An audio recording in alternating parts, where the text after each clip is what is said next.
Mga namatay po, nandiyan lahat, no? So,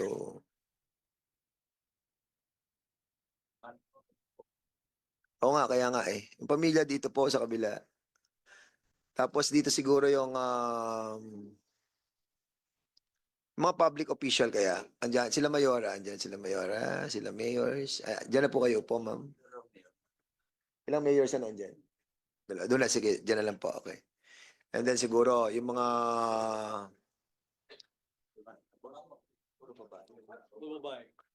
chief of police ng mga ano, ng mga bayan po. Ay, doon lang po kaya para ma-occupy lang yung mga seats. Chief of police ng mga cities and municipalities.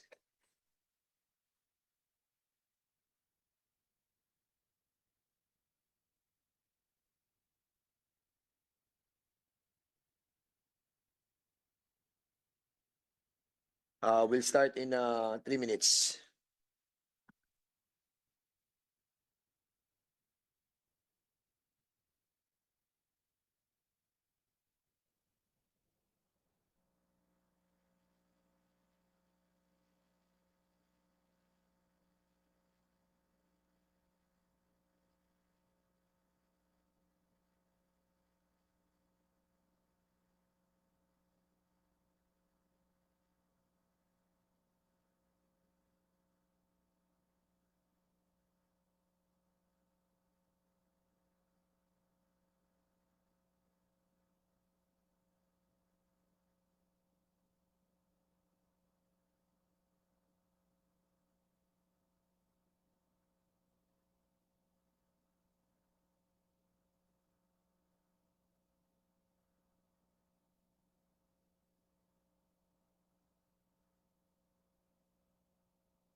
Wala naman. Yeah. This committee hearing is now called to order. The first item of our agenda is the roll call. Any motion? Yes, Congressman Akop. I move that we dispense with the calling of the rolls. So move, Mr. Chair. There's a motion to dispense the calling of the roll, duly seconded. Hearing no objection, the said motion is now approved. The next item of our agenda is the acknowledgement of members, resource persons, and guests. The COMSEC is hereby directed to acknowledge the members, resource persons, and guests. Thank you, Mr. Thank you, Mr. Chair.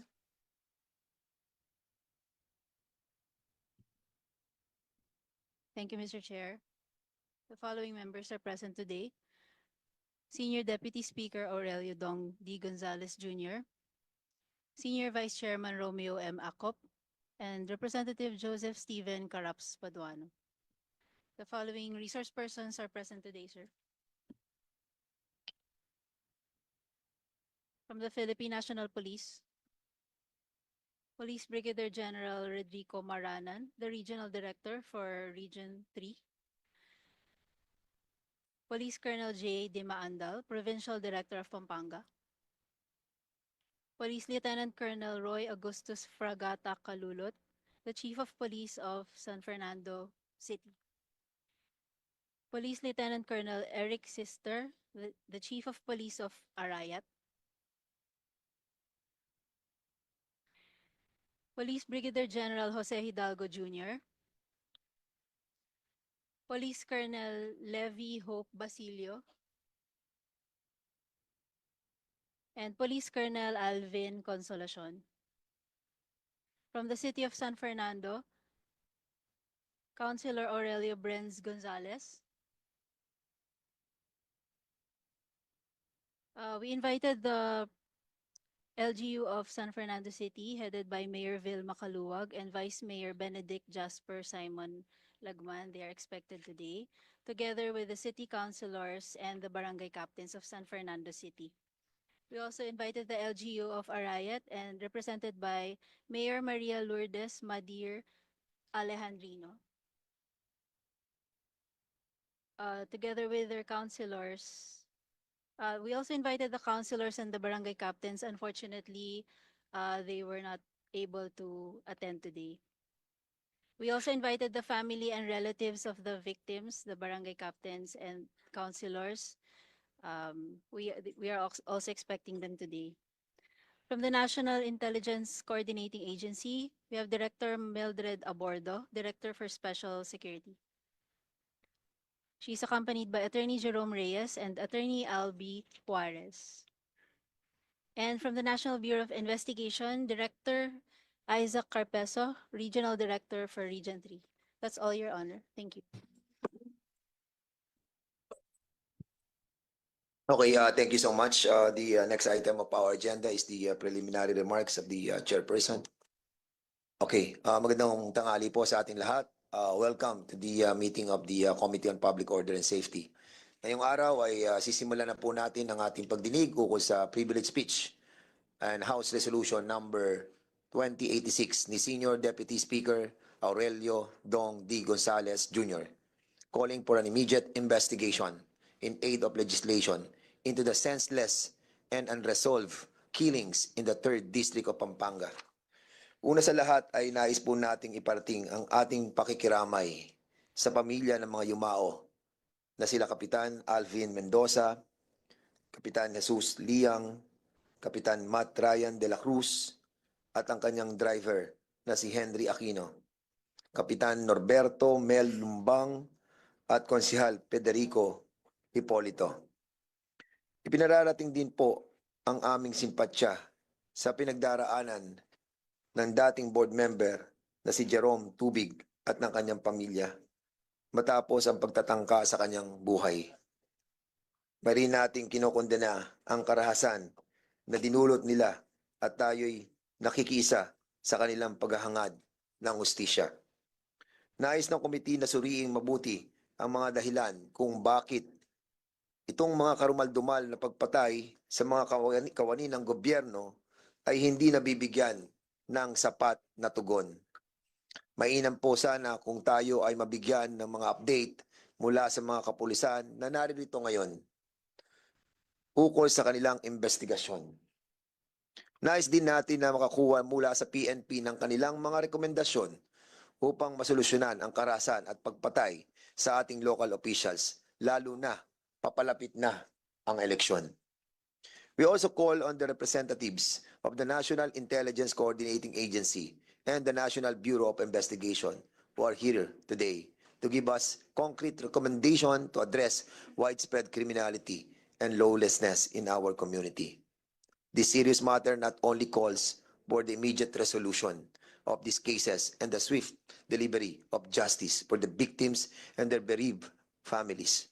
More importantly, this calls for legal reforms and institutional strengthening and even a shift in our cultural mindset as Filipinos. Whether these killings are election-related or not, political violence is a threat to our democracy, and we all have the duty to seek lasting solutions. It is the least that we can do for our fallen public servants. Immediately after our hearing, we shall discuss under other matters the status and updates on the fire truck procurement of the Bureau of Fire Protection. The last hearing on the House Resolution number 724 was conducted last February 1, 2024. However, the committee found the responses from the representatives of the Bureau of Customs to be insufficient. Hopefully, our dialogue will pave the way for a solution of all the issues to the satisfaction of all the parties involved. Otherwise, the committee shall be constrained to extend its investigation in the matter for the benefit of all the stakeholders. Bago po tayo magsimula, ay nais kong bigyan pansin ang pagdalaw ng mga panauhin mula sa Pampanga, ang mayor, vice mayor, mga konsihal, kapitan ng San Fernando City at ang bayan ng Arayat, Pampanga. Maraming pong salamat sa inyong pagdalo at simulan na po natin ang ating pong discussion. The chair would like to acknowledge the presence of Congressman of the 2nd District of Capiz, Ma'am Jane Castro. Ma'am, you are welcome. And the next item of our agenda is the privilege speech, no, that was delivered by SDS Don Gonzales and the House Resolution number 286. SDS Don Gonzales, you are recognized for your opening remarks. Thank you, Mr. Chairman. Chairman Romy Acop, of course, Chairman Perhaps Paduano, Congresswoman Jane Castro, and to all of us here in the hearing, to the chairperson. On the outset, I would like to extend my sincerest gratitude to Chairperson Dan for his committee's immediate action to call for this meeting. Last Monday, I stood up and I delivered a privilege speech, and at the same time filed the House resolution calling for an investigation in aid of legislation on the senseless and unresolved killings of local officials in my district, in the 3rd district of Pampanga. I did this as an urgent call to action to our local law enforcement agencies. Gayon din po ito ay para matulungan ng pamilya ng mga biktima na hanggang ngayon ay patuloy pa rin sa paghahanap ng hustisya. Just for the information of the body, Mr. Chairman, the members of the committee, these are the local elected officials whose deaths remain unresolved to this day. Number 1, the Kapitan Alvin Mendoza of Barangay Arasas, City of San Fernando, who was shot on board his vehicle by an unidentified gunman last April 30, 2022. Paglabas niya ng bahay, kumaliwa at may sumunod na sa kanya ng motorsiklo at isa pang sumunod, pinagraratrat yung kanyang sasakyan. Pangalawa, si Kapitan Jess Liang, kumpare ko po lahat ito, si Alvin, si Jess Liang of Barangay Santo Rosario, City of San Fernando, who was killed in cold blood within the vicinity of public market of San Fernando, and unidentified assailant last December 28, 2022. Ang pangatlo po ay itong si Kapitan Matt Ryan de la Cruz of Barangay Del Pilar, o Barangay San Pedro Cotud, at nangyari po to sa Barangay Del Pilar sa siyudad ng San Fernando. At nasama pa rin ang kanyang driver na matagal ko nang nagbabalakatak sa kampanya. Siya ang aking leader sa San Pedro Cotud na si Henry Aquino, who were gunned down and at a gasoline station by an unidentified suspect last July 11, 2024. Mr. Chairman, dito naman po sa bayan ng Arayat, 4 po yung namatay sa San Fernando at 2 naman dito sa bayan ng Arayat, si Kapitan Norberto Mel Lumbang o Barangay Lacius sa Arayat, who was shot dead in close range inside the barangay hall last August 11, 2024. And last November 12, Councilor Federico Hipolito of Municipality of Arayat, ito po incumbent Sangguniang Bayan member, Mr. Chairman, my dear colleagues, who was killed by motorcycle riding assailants just 2 weeks ago. At nasabi ko po, naganap po yun noong November 12, 2024. Also included in this committee investigation are the shooting incidents involving former Pampanga board member Jerome Tubig and Cap Julito Trinidad of Barangay Batasan Pambansa. Batasan Arayat pala. Today, we have here the PNP regional and provincial officers, the NBI, the CIDG, and NICA to shed light and provide answers on the circumstances surrounding the killings. Ano na ba ang nagawa nating kapulisan para sa magpag-resolba ng ating mga insidenteng ito? May mga nahuli na ba? May mga suspects na ba? Nakasuhan na ba ito? Ano ang ginagawa nating kapulisan para hindi na ito maulit ang mga ganitong insidente, lalong-lalo na malapit na naman ang ating eleksyon, lokal at national. We have also invited local elected officials from the city of San Fernando, Pampanga, and the municipality of Arayat. And I would like to acknowledge, of course, all my friends here at my back. They are all my barangay captains, headed by the ABC President Dr. Benji Angeles, and the 35 barangay captains of City of San Fernando. And of course, dito rin po ang ating mayor ng siyudad ng San Fernando, si Mayor Vilma Caluwag, with this Vice Mayor, I think Vice Mayor BJ is here, and of course, the 10 City Councilor and the 2 ex-officio member of the City of San Fernando, and of course, our Mayor of Arayat, Mayor Madir Aliandrino, also my kumadre. They're also both my kumadre, Mayor Vilma and Mayor Madir, and of course, ang ating mga kababayan sa Arayat, and other guests who are here this afternoon, nanggaling pa ng Pampanga. They want to watch these proceedings. And this is live on Facebook or YouTube para makapanood po ang ating mga kalalawigan sa lalawigan ng Pampanga. So my dear colleagues at sa aking mga kalalawigan, kababayan, sinabi ko po kayo na pakikuha ng tamong i-resolve yung problema ngayon na dapat na maulit ining makanining klase, lalong-lalo na malapit na yung eleksyon. At yung ating problema, professional, kung nanuman, tabalong milyari karela, pero dapat abalo tamo, which we are doing now in Quadcom. In Quadcom, there are 4 committees, and these committees headed by, of course, the Chairman Dan Fernandez, and by Chairman Caraps Paduano, and Chairman Ace Barbers, and of course, the EJK, that is the Human Rights. Nag-hearing lang po ngayon, pero hahabol siya rito. Our Chairman is Congressman Benny Abante, at kasama niya po si Chairman Ace. Gusto ko po nating malaman ang mga umiiral na pulisya at patakaran sa kanilang jurisdiction patungkol sa public safety and security. I would also like to know the assistance extended by the local government of the victims of families. And finally, before I close, I would like also to acknowledge my constituent in Arayat who are here this afternoon. At palagay ko, Mr. Chairman, hindi yata natanggap yung message because of their email failed ng mga Vice Mayor and the City Councilors down the line. with the 30 barangays of Arayat, with their ABC president, Gerald Castro. So I think next time they can attend the said hearing. Hindi po natin makukuha isang beses ito dahil marami pong involved na dapat pag-uusapan. And finally, we have the families of, dito po yung pamilya ni Kapitan Alvin.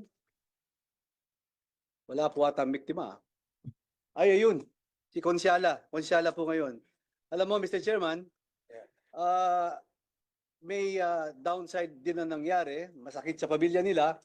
Pero naging konsyal po siya. Naging number 2 city councilor. Nung last 2022 election, ang ginamit niyang pangalan is Alvin Mendoza. Andito po ang kanyang may bahay, si Konsyala Mendoza ng City of San Fernando. At kay Kapitan Jess Liang, kung nandito, Cap Brian, Kong Henry, Cap Mel, and Consul Federico, katulad po ng sinabi ko kanina, in my privilege speech, gagawin po natin lahat sa abot ng aking makakaya na makuha natin ang katarungan at sa pagpaslang na ito sa mahal natin sa buhay. Hindi po tayo titigil hanggat hindi mapapanagot sa batas ang mga may sala. Dakal pong salamat, Mr. Chairman, and to all of you. Maraming salamat po. Good afternoon to all of us. Thank you, Mr. Chairman. Okay, maraming sa pong salamat, SDS, Dong Gonzales, at para po sa an orderly proceedings, we'll be starting our discussion with those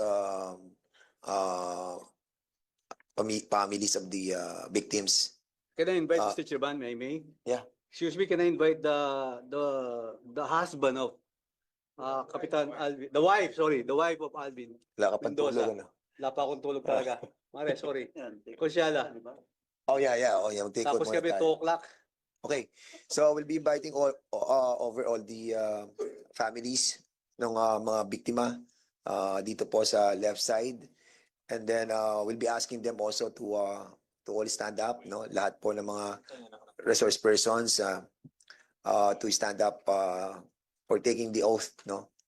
As the Kuya, tayo mga COMSEC is hereby directed to take the oath of all the resource persons, please.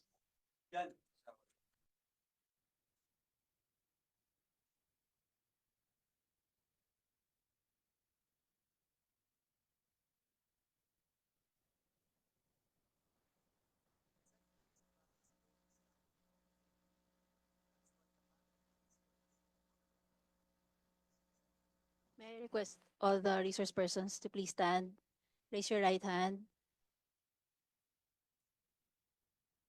Kindly reply with I do. Do you swear to tell the truth, the whole truth, and nothing but the truth in this investigation? Thank you, sir. Ma'am, please take your seat. Ako, thank you so much. Okay, unang-una po, sa listahan na nandito sa atin po, I was able to read the privilege speech of our Senior Deputy Speaker, and accordingly, the first mentioned of a public official that was killed on, kailan ba to? Si Kapitan Alvin Mendoza of Barangay Alasas. He was shot 16 times, and the suspect is still at large. Andiyan po ba ang pamilya? Sige po. I Chairman. see ano po pala yun. Chairman, Yes, Chairman. Chairman, before we recognize the wife, Chairman, yung mga former officials, no, at the level of the province and the city of Pampanga, city of San Fernando, Narayat, are present. Yes, some of them COP. are here. Former provincial director. Kasi yung timeline natin started with from April 30, 2022 po. And so ang pagkaintindi ko po, as of now, the provincial director was assigned siguro not on this timeline. So we need to be asking the former provincial director at the same time, the former chief of police of San Fernando and Arayat, Yes. Pampanga. As a matter of fact, Congressman Paduano, Lieutenant Colonel Eric Sister, the Chief of Police of Arayat, the former, is here. Di ba? Andito po ba? Ayan, yung former. Tapos andito rin po si Police Brigadier General Jose Hidalgo Jr. Yes, sir. Andito rin yung former. So, Yung sa Arayat po. sa Arayat, andito si Colonel Eric Sister. Andito siya. Yung San Fernando. San Fernando, nandito po ba yung former Chief of Police ng San Fernando? So, wala. So, what's Wala. the name of the former Chief of Police of San Fernando? Lieutenant Colonel. Pag-ipindot mo yung microphone, COP. Use the mic, please. Yeah. Police Lieutenant Colonel Bagangan po, sir. What's the reason why he is not present on today's hearing? I think he was not invited po, sir. Comsec. Hindi ba na-invite si ano?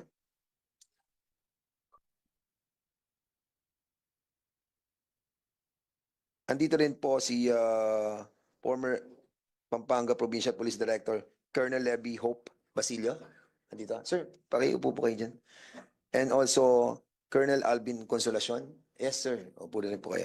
And before we proceed, the chair would like to acknowledge the presence of Congresswoman of the 3rd District of Nueva Ecija, Ma'am Lia. Asan? Galit ka ba na? Sige. So, hindi ba natin na-invite si, what's the name of that Chief of Police, former Chief of Police of San Fernando? Ano pangalan po niya? Police Lieutenant Colonel Preston Bagangan po, sir. Preston. Yes, sir. Comsec. Sorry, sir. Unfortunately, we were not able to invite him for today's. Why? He was not in the list of former chiefs of police that was to Was, be invited today. okay. So, we will be inviting him over in the next hearing. Okay. Okay, so we'll be asking Honorable Rosalie Mendoza, the wife of the former barangay captain Alvin Mendoza of Barangay Alasas. Ma'am, you are recognized and you might want to tell the sad story. Alam ko, mahirap po yan, but you have the floor, ma'am. Yes, good afternoon po to everyone. I am the wife po of the late Barangay Cap Alvin Mendoza, who was passed away 2 years and 7 months now na po. Nag-attend po ako dito para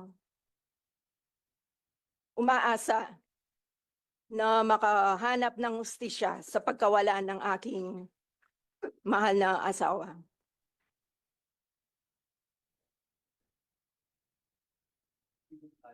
Kasi I read your privilege speech, but unfortunately, I was not able to see the video. Yeah, there is a video there, Oh. Chairman. Okay, sige. Siguro, ma'am, before you proceed with your statements, no, panoodin lang po natin yung video kung yung kay Kapitan Alvin Mendoza para mas klaro sa amin yung pong nangyari. Ano po? Medyo alam namin masakit ng konti yan, but of course, we need to see the video first. Sige, please, technical, go ahead with the video, please.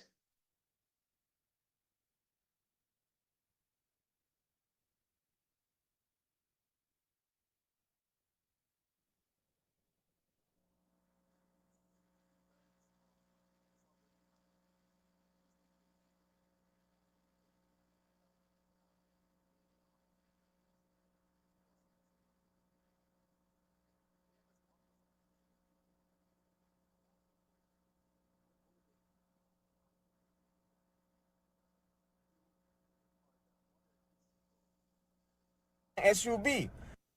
Maya-maya pa, dumating ang CCTV footage na ito, ang pagbaril ng riding in tandem sa isang itim na SUV sa barangay Magliman, San Fernando, Pampanga. Nang tumigil ang sasakyan, bumaba ang angkas at pinagbabaril ang sakay ng SUV.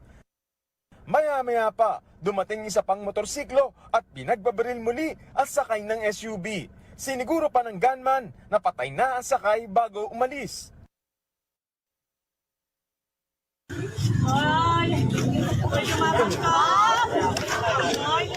Agad naman rumusponde ang mga tao sa barangay. Isinugod pa sa ospital ang lalaking tagtan ng tama ng baril. Pero agad itong binawian ng buhay. Ang biktima, barangay kapitan pala na si Alvin Mendoza. Tumatakbo din siyang konsehal sa San Fernando, Pampanga. There are 16 yung basyo ng baril ang na-recover ng ating forensics group sa crime scene. And based naman sa cadaver sa autopsy, 13 ang tumama.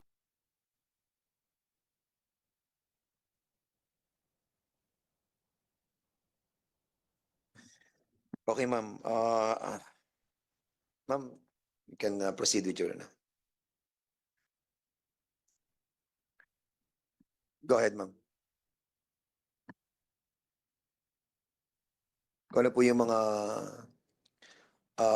circumstances na nangyari bago at after nung mabaril po si Kapitan Alvin Mendoza. Meron po ba kayong gustong sabihin sa committee ito? Yung pong kaso niya is was dismissed at nasa ano na po ng mga kapulisan yan. So, I remain silent na po muna. So, ibig sabihin na dismiss yung kaso? Yes po. Saan na-file? Sa Bacolor po. So, ano pong pinal sa Bacolor? Actually po, hindi po ako yung nag-file. It was my sister-in-law. Siya po yung binigyan ko ng authority para makipag-negotiate sa mga police kung ano man po yung gusto nilang malaman, because that time hindi ko po kayang humarap magsalita. Siguro po naiintindihan nyo kung ano yung feeling ng ganong klaseng nangyari sa asawa ko. So hindi po ako yung humarap sa mga siya po yung binigyan ko ng yung kapatid po niya. Kapatid po ni Kapitan Alvin Mendoza. Siya po ang Yes. nag-file Yes. ng kaso. Yes po. At doon sa pag-file ng kaso, can we have the documents pertaining to the filing of the case? Nasa mga kapulisan po, wala po akong copy. Okay, sino may hawak po noon during that time? Ano ba to? City of San Fernando? San Fernando. San Fernando. And during that time, so ang COP during that time was yung wala dito, si Preston Bagaran. Ano to? Lieutenant Colonel ba to? Yes, sir. Please. Sir, the incident happened, sir, at Bacolor, sir. Anong Bacolor? Sa Bacolor to nangyari. sir. So hindi siya sa San Fernando. Hindi po, sir. Okay. So sino ang COP ng Bacolor during that time? Police Major Anselmo Pineda, Your Honor. Andito ba yan? Andito siya ngayon? Yung COP? Wala po. Sinong No, Your Honor. immediate superior ni COP? Si PD. Sinong PD noon before? PD. Sige, can you kindly tell us what the story behind anong nangyari sa kaso po? Sir, during sa pag-file, sir, ng case, it was the time of yung pumalit sa akin, sir, Police Colonel Basilio. Sila na po yung nakapag-file, sir, dahil relieve na po ako sa Pampanga nung na-file sa piskalya po yung kaso. During the time na mangyari. Pero during the time na mangyari, ikaw yung... Yes, sir. Ako po yung provincial director. Okay, so you know the case all about. Yes, sir po, sir. So you turn over the case to the incoming Yes, sir, po, provincial director. And who is this incoming provincial director? Yes.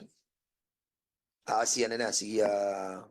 you put nameplates on the resource person, please?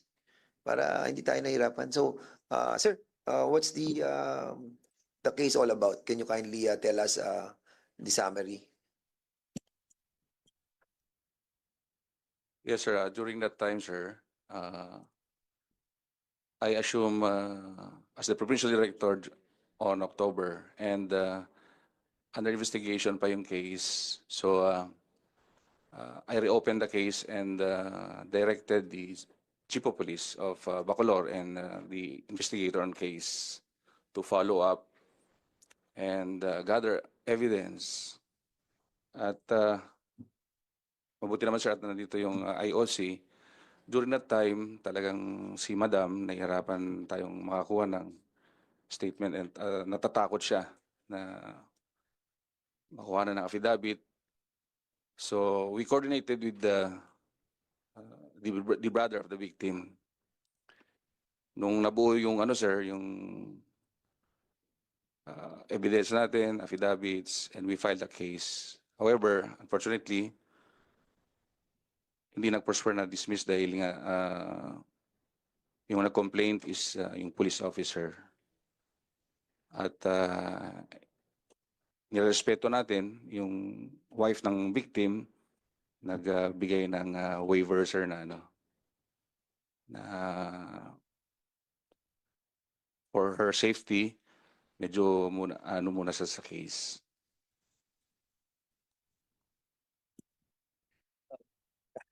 Okay, sige, Congressman, Chairman, Chairman Paduano. Thank you, Mr. Chairman. Ma'am, is it correct that you made a waiver? Yes po. Okay, but is your brother-in-law present? Sister-in-law po. Sister-in-law. Is she present? She's not invited po. Oh, Mr. Chairman, can we invite in the next hearing the sister-in-law? What's the name of your sister-in-law? Miss Annabel Cruz Mendoza. Annabel Cruz Mendoza is hereby directed the COMSEC to invite this person. Sige po, May I proceed? Congressman. Thank you, Mr. Chairman. Anyway, so a case was filed against the suspect. Tama po ba, PD? Opo sir. And who is this suspect?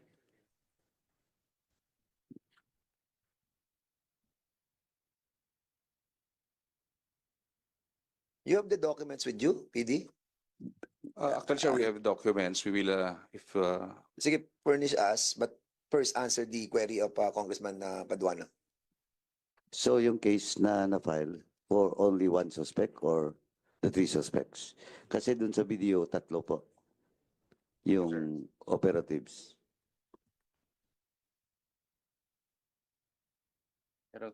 Ano ba? Tatlo bang finailan ng case? O isa lang? Na-identified ba yung tatlo?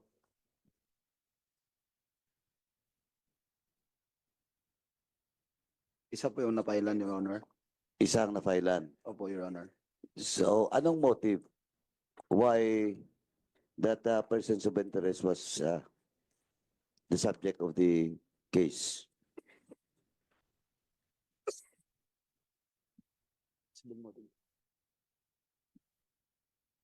Sino ba yung ano?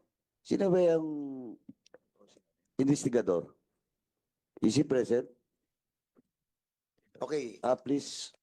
please sit down in here. The investigator of the case on Captain Alvin Mendoza.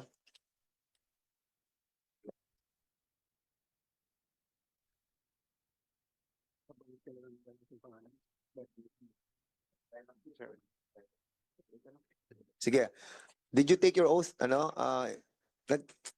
Hindi kayo tumayo, no? Lahat po ba ng kanina kasi kakonti ata tumayo, lahat ng resource persons who have been invited, please stand up. Lahat po kayo, para isang beses na lang po. Lahat ng resource persons who are here.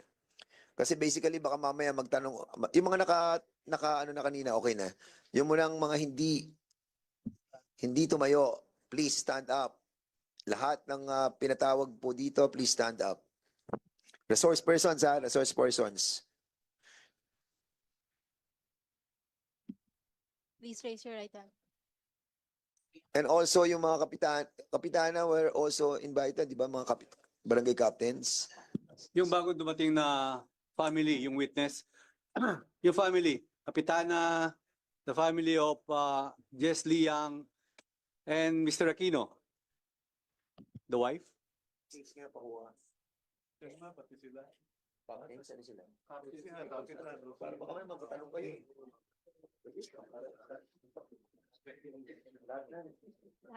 Lahat na lang po na inimbita para ngayong araw na resource person, sir. Do you swear to tell the, please raise your right hand. Do you swear to tell the truth, the whole truth, and nothing but the truth in this investigation? Thank you. Please take your seat. Okay, so let's proceed with the investigator. You are now being asked by Chairman Paduano. Chairman, please proceed with your queries. Sir, so you're the investigator of the case. So you filed the case to whom? Sino po sila? Yun lang pong isa, sir. Sino nga yung isa?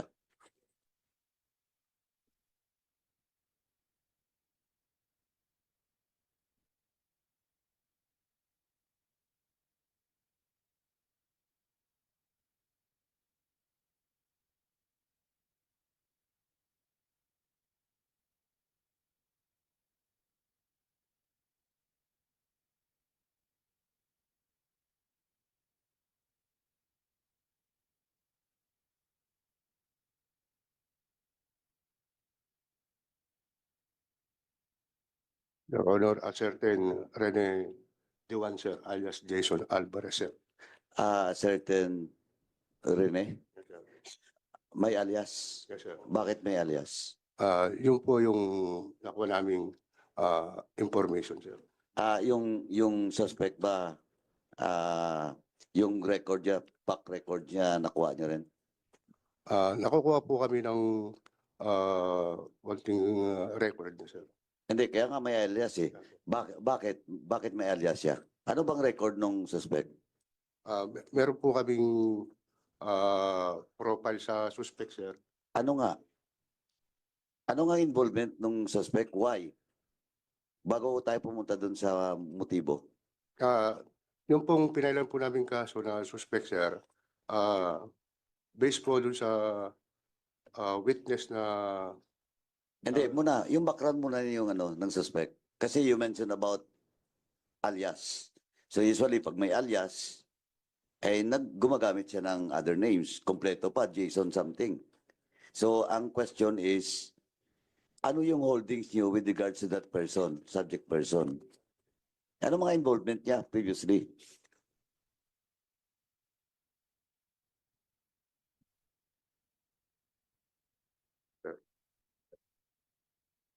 no, sir, si Rene Dewan po, sir, leader of Orion Group, Gun for Hire, sir. Gun for hire. So ano yan? Allegedly, ano siya, leader ng gun for hire? Opo, sir. Okay, sige. Now, yung case na final niyo is murder. Tama? Opo, Your Honor. Okay, premeditated. Now, ano yung motive? Why a certain Rene is the suspect of that killing? Ano yung motibo?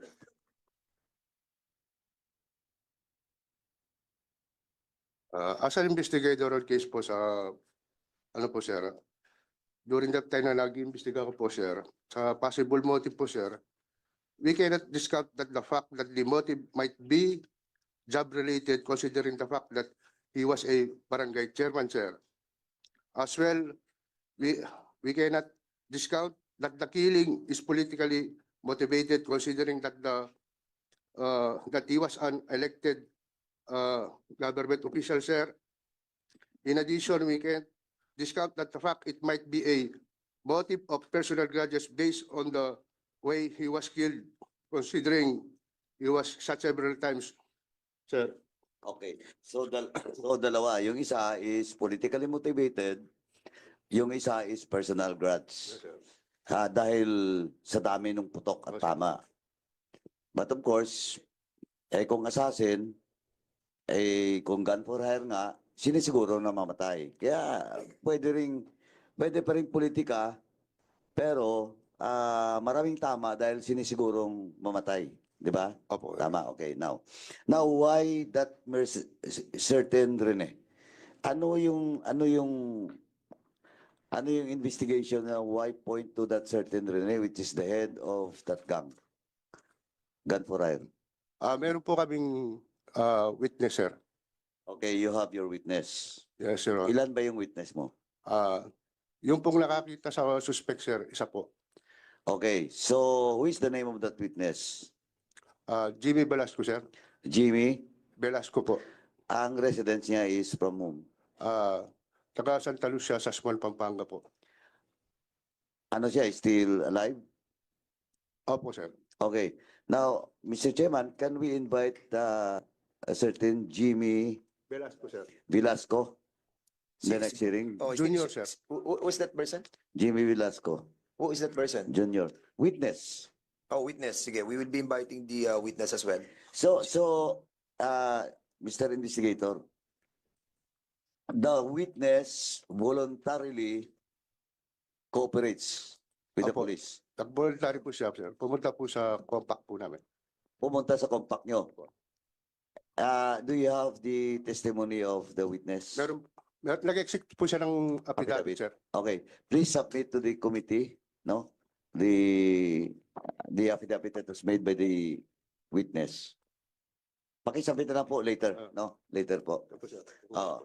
Now, as reported by the former PD, the case was dismissed. Pero kung titingnan mo po yung timeline, the incident happened April 30, 2022, tama? Opo. Okay. Now, based on the news report that was delivered, no, to the privileged speech of the Honorable D.S. Dong Gonzales, on May 22, 2022, that was less than a month after the killing. The photo of one of the three suspects in the killing of Cap Mendoza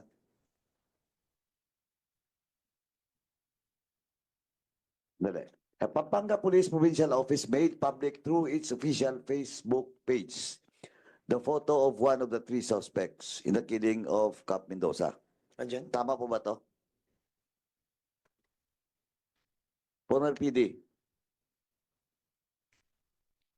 Former PD. Eto po, Yes, sir. ikaw pa siguro ang PD nito. Kasi the incident happened April 30, 2022. And less than a month after, on May 22, 2022, the Pampanga Police Provincial Office made public through its official Facebook page the photo of one of the three suspects in the killing of Cap Mendoza. Is it correct? Correct, sir. Now, how did you come about that photo? Sir, through sa CCTV, sir. Sa CCTV. Yes, sir. So, hindi siya nakamask. Hindi, sir. Okay. So, can you provide us that photo? Paki-provide po. May photo ba kayo? Oh, nandyan lahat. Okay, anyway, please submit all those documents and that includes the photo of the subject. Yung photo niya mismo doon sa CCTV, hindi yung mag-shot siya, yung sa CCTV mismo, During the, sir, yung oras bago Nakafocus. nangyari, sir. bago mangyari. Yes, sir. Congressman, Baduano, here's the picture of the Rene Juan Jason Alvarez. Ito ba yan? And okay. Ito ba? O, sige, we have... Anyway, ang sa akin lang po, ganito. Kasi po, first is motive. Yung motive nyo dalawa. Gun for hire or personal grudge. Okay. That is the only two possible motive. Okay. Now, yung grudge, personal grudge, dahil doon sa tama. Di ba? It cannot be established na talagang may kalaban siya.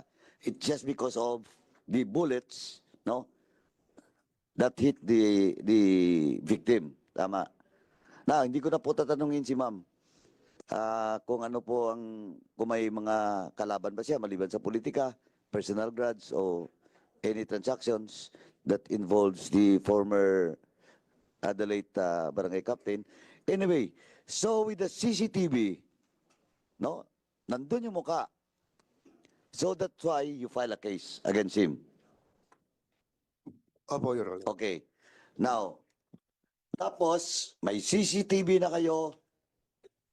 During the incident, may witness pa kayo. Bakit na-dismiss yung kaso? Your Honor, base po dun sa inquest resolution na linabas po ng fiscal, sir, lack of insufficient evidence po. lack of insufficient evidence despite of the fact na may witness at saka may CCTV footage kayo? Opo, Your Anong Honor. branch yan? Sa fiscal's office po, San Sa Fernando. piskal pa lang. Sino yung piskal that time? Fiscal Dunuan po, sir. So, piskal, Dunuan, sir. Duluan? duluan. Dunuan, sir. Now, okay. Can we invite, Chairman Akop, can we invite the fiscal? In case? Oh, Chairman, Yes, yes. I move to invite the fiscal on case. What's the full name of this? Yes, before we have already invited mga fiscal. Yeah, that's why yes, I we will be moved to inviting. So invite we invite the fiscal of what municipality yan? Is he still the fiscal of the municipality of Bacoor? Ay, Bacoor. Bacolor? Siya pa rin ba ang fiscal sa Bacolor? Sino ang mga taga Bacolor dito? Wala po ba? Kasi nangyari yung incident sa Bacolor. Ano yung ano? For natin, tsaka. Hindi, saan nakapile ang case? Anyway, Saan we have a nakapile? name, no? Fiscal. Sino ba ang fiscal? Please.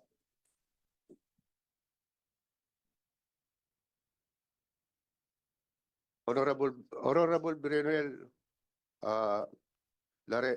Realisa A. Dunuan, sir. Okay, Comsec, invite the personality that's being asked by Chairman Paduana.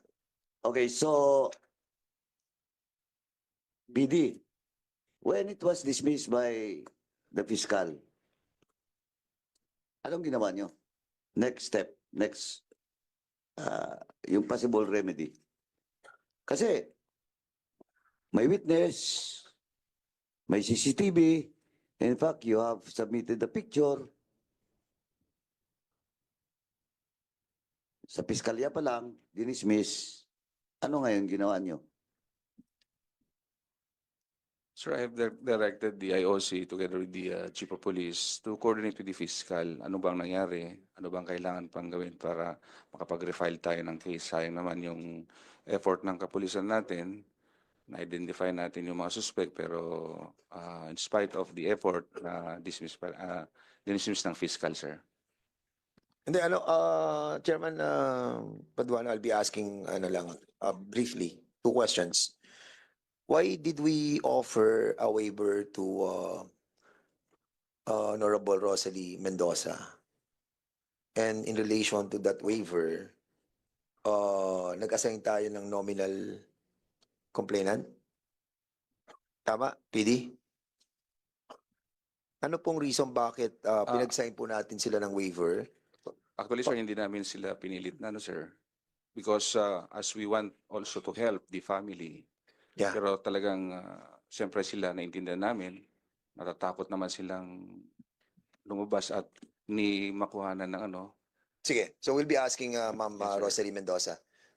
What is your reason behind signing the waiver and letting the nominal complainant to be one representing you in that case? Bakit po ba? Yun nga po, natatakot kami Saan po kayo natatakot? sa pwedeng pang mangyari. Parang may pinaguhugutan kayo. Ano po ba yung pwedeng mangyari? Bakit po ba? Hindi ko po alam. Basta takot po yung nag-ano sa akin for our safety. Dahil identified yung pumatay? Basta po safety ng family ang iniisip Kilala niyo ko po ba dito. pumatay, Ma'am Rosalie Mendoza? Hindi po. Hindi niyo kilala. Pero Hindi po. noong nag-proceed na po yung kaso, nalaman niyo na kung sino yung pumatay. Dahil meron na pong kasong i-file at meron na pong identified na mga suspect. Kamukha po na sinabi ko, yung sister-in-law ko po, siya po yung binigyan ko ng authority na makipag po sa mga pulis. Bini, yung bang mga suspect, isa lang ang naging suspect, isa lang? Yung si Rene.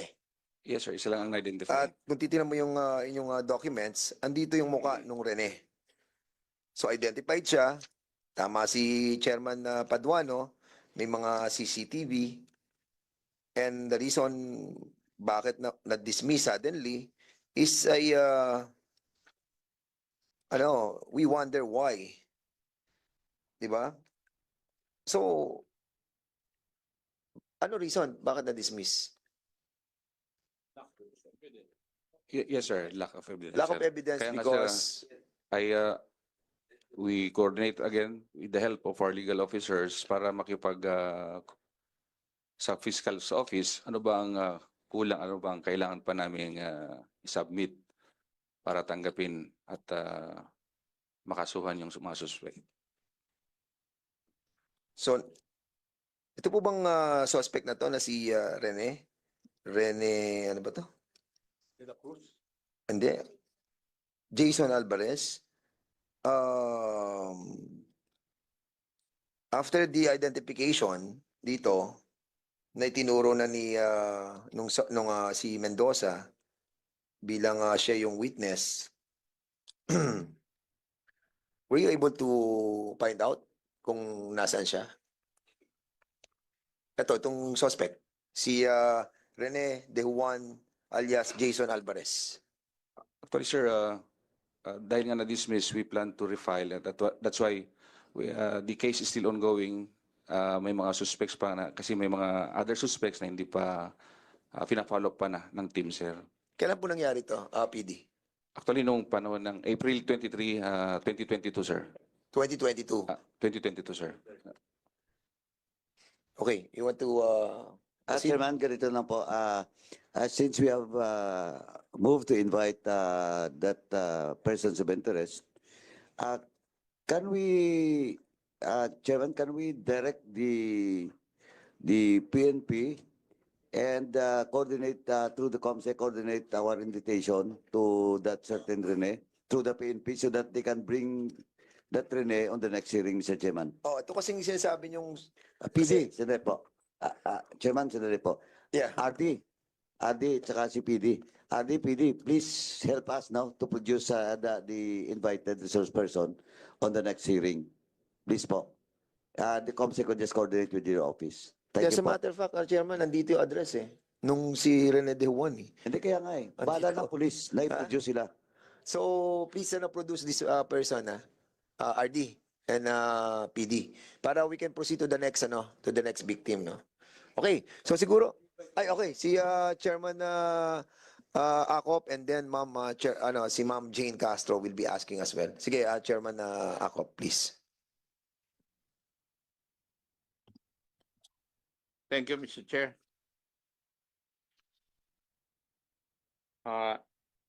May I know from the police, nag-conduct ba kayo ng background investigation regarding the person of Barangay Captain Alvin Mendoza? Did you?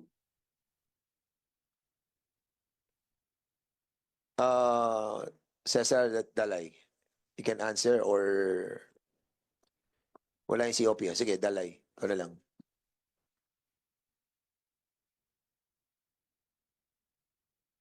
Your Honor, nakakuha lang po ako, sir, sa profile of the victim, sir. Ito po siya, sir. Hindi, ang katanungan ko po, nag-conduct ba kayo ng background investigation regarding the victim? Opo, sir. Yes or no? Yes, sir. And may I know what did you find out? Yun nga po, si late Captain Alvin Mendoza po, barangay elected official, sir. Barangay official ng Barangay Alasas, sir. One of the habol po sana siya ng City Councilor ng San Fernando, sir. Umabot talaga. Hindi dato siya. Tapos po, 3 times po siya, pangatlo po niyang pagtakbo bilang City Councilor po sana ng San Fernando. Saka po, based po sa background po namin, siya po ay may pamilya po nga po si Ma'am, si Consiala po, tapos po may 3 po siyang anak po. No. Nalaman niyo po ba sa background investigation kung meron po siyang mga nakaalitan o nakalaban bago yung pagpatay? Based po dun sa nakuha naming information po, meron po kaming nakuwang meron po sa nakaalitan na nai-report naman po sa nai-report naman po sa police station po ng City of San Fernando. Nalaman nyo kung sino? Opo, may hawak po kami nung kopya nung ano, sir. Ano po? May nalaman po namin, sir. Okay. And from your background investigation, hindi po siya kasali dito sa incidenting ito. Pardon po, sir. Sa impormasyon na nakalap po ninyo, sigurado po kayo na hindi siya kasali sa pagpatay kay Barangay Captain Mendoza. Hindi po, sir. Hindi. Okay. Now, ano po yung mga alam ninyo na other activities sa inyong pag-background investigation na ginagawa po ni Barangay Captain Mendoza? Base po dun sa pag-iimbestiga ko, Your Honor, si Cap Alvin po ay matuwid na kapitan sa barangay nila at malalahanin po siya sa mga kabarangay niya, sir. Wala siyang negosyo na pinagkakakitaan na iba? Ang alam ko lang po, sir, dati siya nagtrabaho sa East West Bank po. East West Bank. So, wala siyang negosyo. Mr. Chairman, if I may, masagot ko lang yun because he's my kumpare. He's also a contractor. Also a contractor.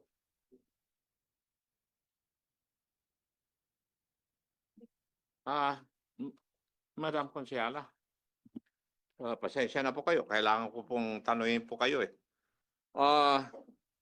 Sa pagkakilala niyo po dun sa inyong asawa, wala po kayong alam na kaaway o kalaban niya? Wala po. Wala.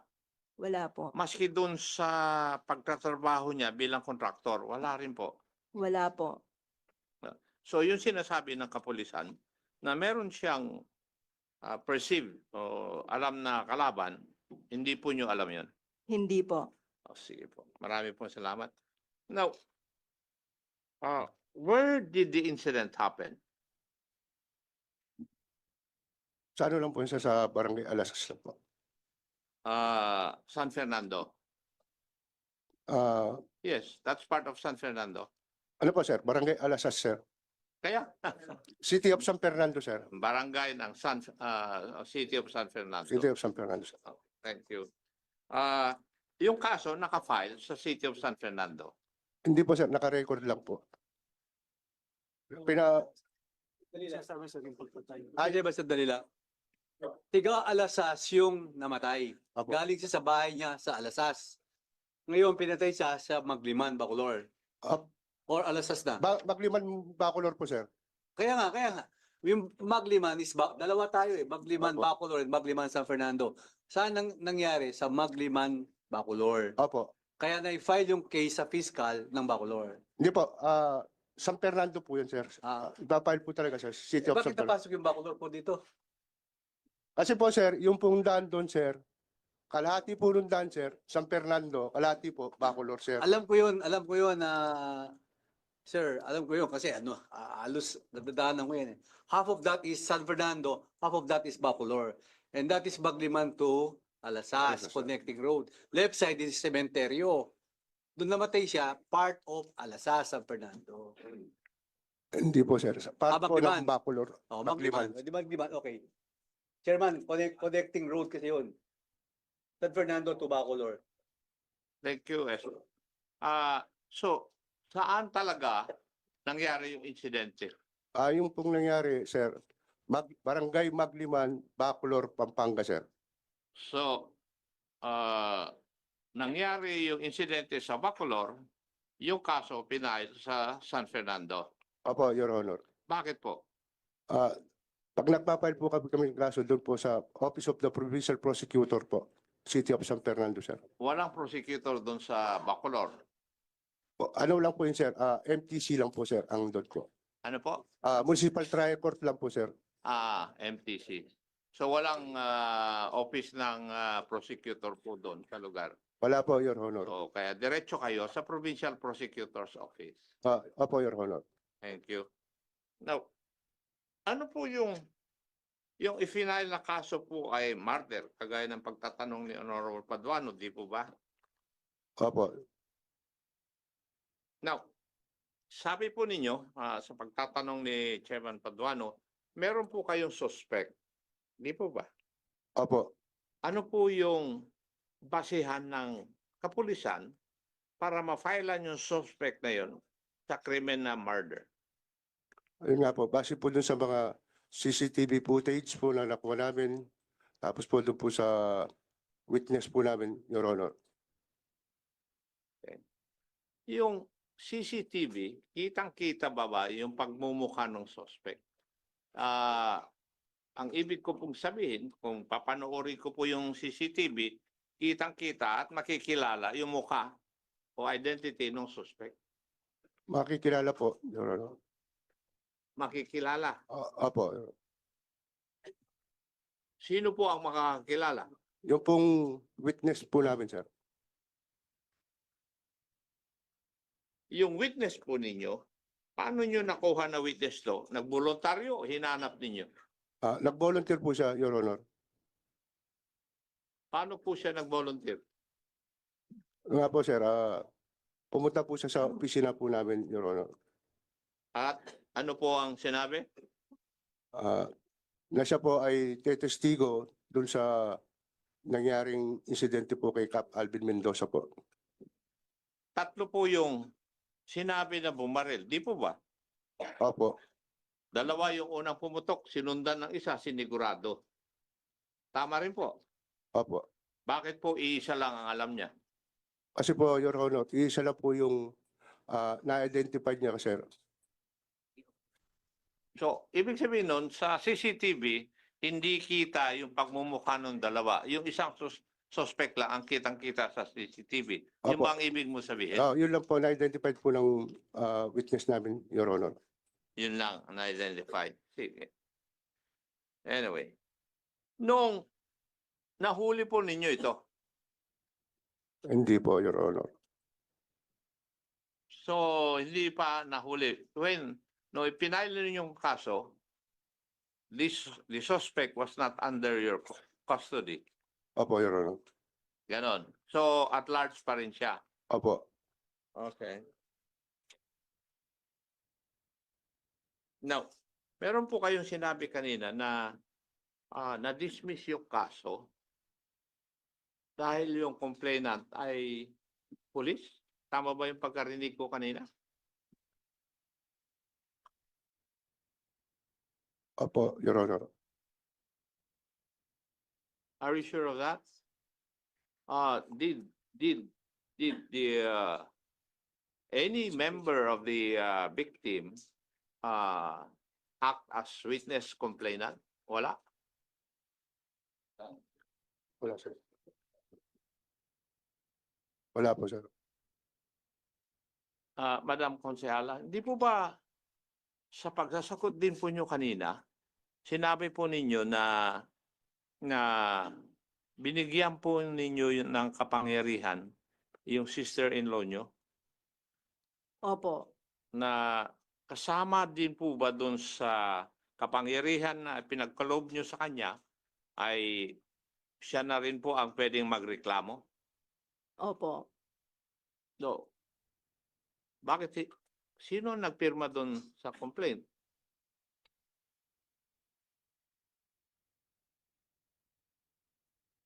As a nominal complainant, Your Honor, ako po yung tumayong complainant po.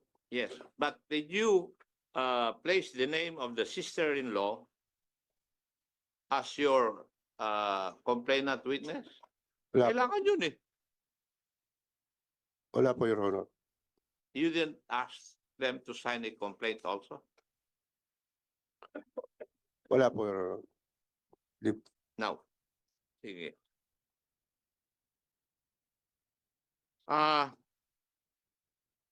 Ano na nga po ba yung mga rason kung bakit dinismiss ng prosecutor yung kaso na final po ninyo? Insufficiency of evidence, sir. Bakit po? Yun po naging basis nung fiscal dulungan, sir. Pwede bang pakibasa yung decision ng prosecutor? Yung last paragraph niya siguro doon. kung bakit dinidismiss niya yung kaso for lack of sufficient evidence?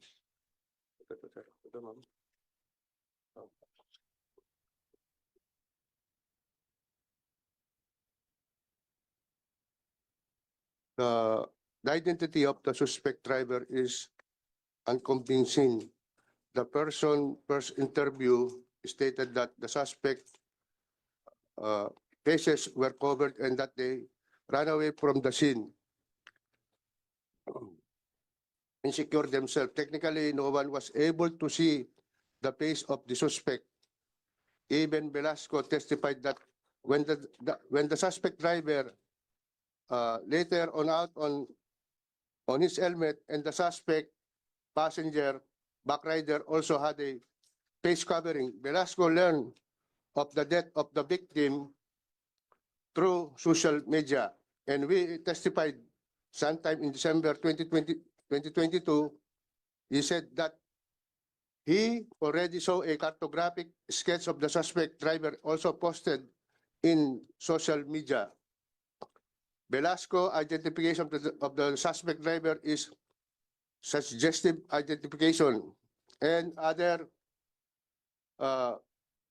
carefully looking into the record, there appears to be no rag gallery as claimed by the complainant. This manner of identification through photographs of only the respondent suggested and based and renders doubt as to identifies of the actual malefactors. Kung babasahin po ninyo na maigi yung decision ng prosecutor, yung witness po ninyo, hindi po niya makikita yung pagmumukha or identity ng suspect dahil covered. Kanina, tinanong po kayo kanina kung yung mga gumawa po ng krimen ay walang mask, wala lahat. Di po ba? Pero doon sa desisyon ng piskal, sinabi dyan na yung inyong witness ay mahihirapan at hindi niya ma-identify yung pagmumukha ng mga suspect. Base po dito sa resolution na binigay niya, sir.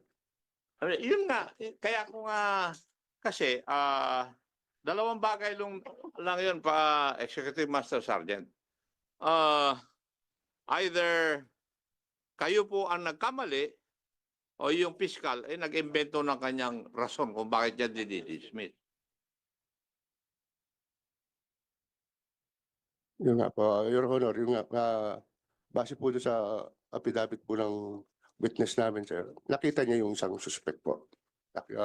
Na mukha niya. Kaya na-identified niya, sir.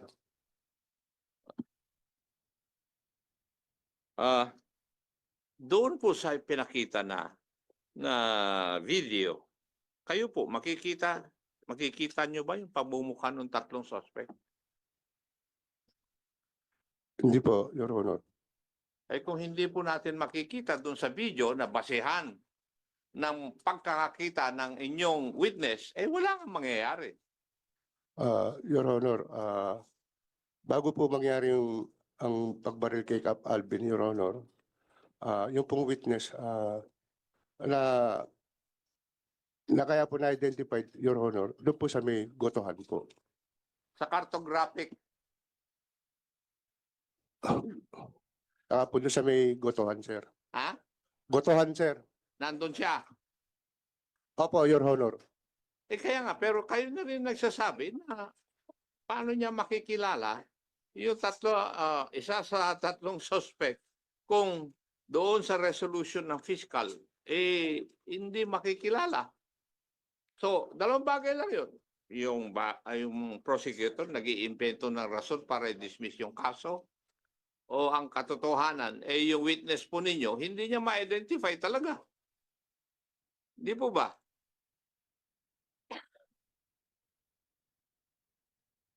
Nga po, Your Honor, ulitin ko po, bago po mangyari pamamaril kay Cap Alvin po, yung pong witness namin, andun po sa sanggotohan. Ngayon po, yung pong mga suspect, nag-standby din po sila doon. Kaya po, nakuha na po ng CCTV yung ibang suspect prior to the pagbabaril po kay Kap Alvin. Ngayon po, yung 10 witness doon, kaya po na-identified nung witness po namin at natanda yung pagmumuka kasi po, nag-standby din po yung suspect doon. Okay. Kasi tinitingnan ko kung may basehan talaga yung pagdi-dismiss ng kaso. Yun po yung tinitingnan ko eh. Kasi normally, yung prosecutor maghahanap ng dahilan kung bakit madi-dismiss yung kaso. At gaya nga ng sinabi mo, ang reason is insufficiency of evidence. Pero may nabanggit ka kanina, yung complainant ay wala. Nominal complainant lang ang nandun. Opo, Your Honor. Sige.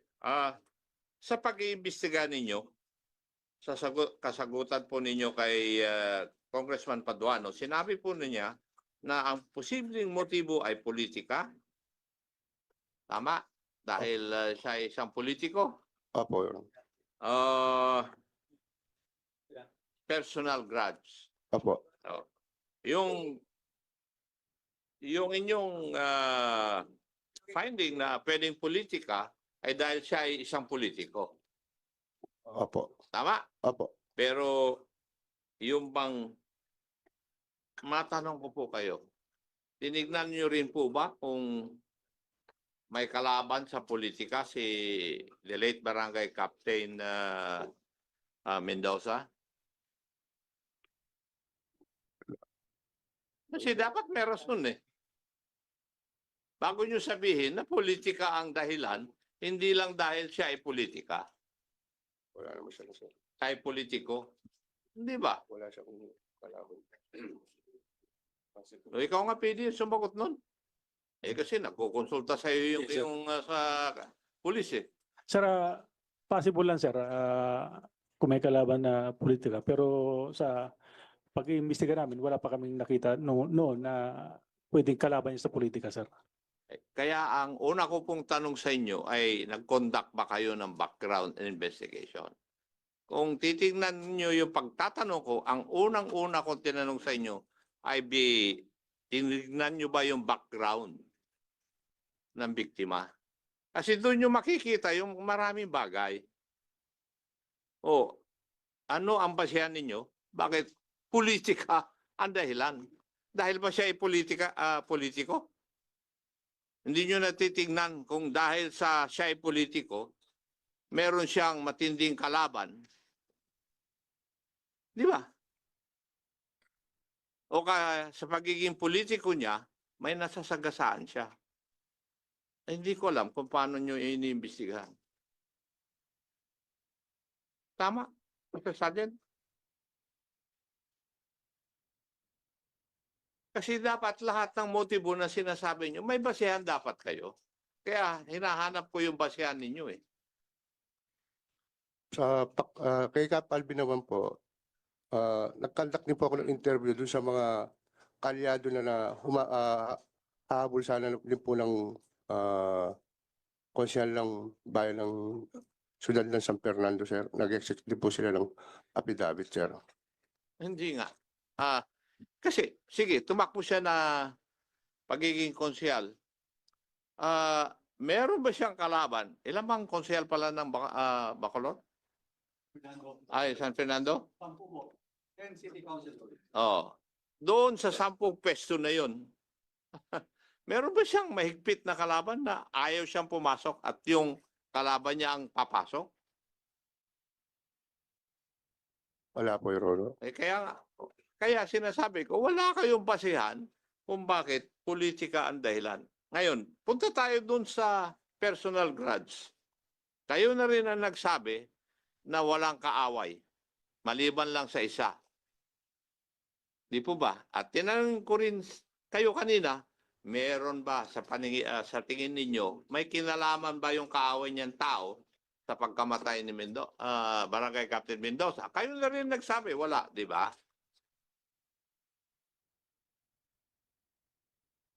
Yun nga po, Your Honor, yung pong nakuha namin information, sir, Hindi naman, report lang po ni Cap Alvin Mendoza lang po sa City of San Fernando, pero hindi na po sinampan ng kaso, sir. Kaya walang mabigat o siguradong dahilan na pwedeng politika at saka personal grants ang dahilan. So, ang akin kasi, dapat kinumpleto ninyo yung background investigation nyo doon sa tao. Kasi doon nyo malalaman kung saan nanggagaling dapat yung motibo. Yun lang ang gusto kong sabihin sa inyo. Juan. Di ba? Kasi pag nalaman nyo yung tunay na motibo, magkakaroon na kayo ng ideya kung sino-sino yung grupo o yung mga tao na pwedeng gumawa nun. Ilang taon ka pa sa serbisyo, iyo? 4 years na lang po, sir. Sige. Mag-aral ka pa ng konti. Thank you, Mr. Chair. Saka, before I recognize Ma'am Jane Castro, the chair would like to acknowledge the presence of our chairman, Robert Ace Barbers. Sir, welcome. At in addition, no, ma'am, kasi kanina sinabi mo nakita sa CCTV, pero dito sa resolution ng prosecutor, hindi nakakita. Ano bang, ba't ganun? Your Honor, sa ano po namin, SITG Task Force, Cap Alvin po, meron po kami mga CCTV na Kita. kita po, nakuha sa mga establishment, lahat po lang. Ba't hindi ginamit yun sa, sa filing? Nilagay po namin through DVD, sir. Tapos sinet aside ng, ng prosecutor. Basta po, sir, sinasubmit lang po namin yun sa prosecutor, sir. Hindi namin mo alam ano pong ginano niya, sir. Okay. Doon sa, nyo, sa investigation nyo, ano yung kind of bullet that was used? Yung na-recover? Caliber 45 po, sir. Caliber 45. We just have to find out, kasi yung 4 pang patayan, tingnan natin kung pare-parehong baril ang ginamit. Baka mamaya iisa yan. Di ba? Kung isang ginamit yan, isang bala, whatever, makokonect natin yan. Anyway, sige, Chairman. Okay lang? Ma'am? Ano muna si Jane then? Chair, Yes, Ma'am Jane Castro. Most of the bulk of my questions were already asked by Congressman Ako. But anyway, yung mga footages that we have seen, sa inyo bang tingin, hindi yan klaro? Yung mga faces ng mga assailants? Except for yung identified by Ano the pong witness? barila si Cap Alvin, nakatakip na po yung mga mukha nila, Your Honor. Yung actual na shooting, Apo. naka-face mask na siya. So, hindi na rin ma-identify nung witness, private witness? Yung pong witness, na-identify niya po yung isa doon, yun nga po, bago po mangyari yung... But that was not taken at the scene of the crime. Apo po. So, magiging circumstantial evidence lang yun. Apo. So, what was needed, maybe it was dismissed because the actual photo should have been taken from the shooting incident itself. Apo. So sabi nyo kanina meron pang ibang mga footages aside from the Pictures, footage po. pictures lang pero hindi yung actual. Meron po din po. Anong meron? Yung pong yung barilin si Cap at pagtapos ng barilin si Cap, yung paano tumakas yung mga gunman po, meron po. Wala silang face mask no nung binaril. Meron, Meron kayong video noon. meron po silang face mask nun. Sorry. Wala. Yun lang po, Mr.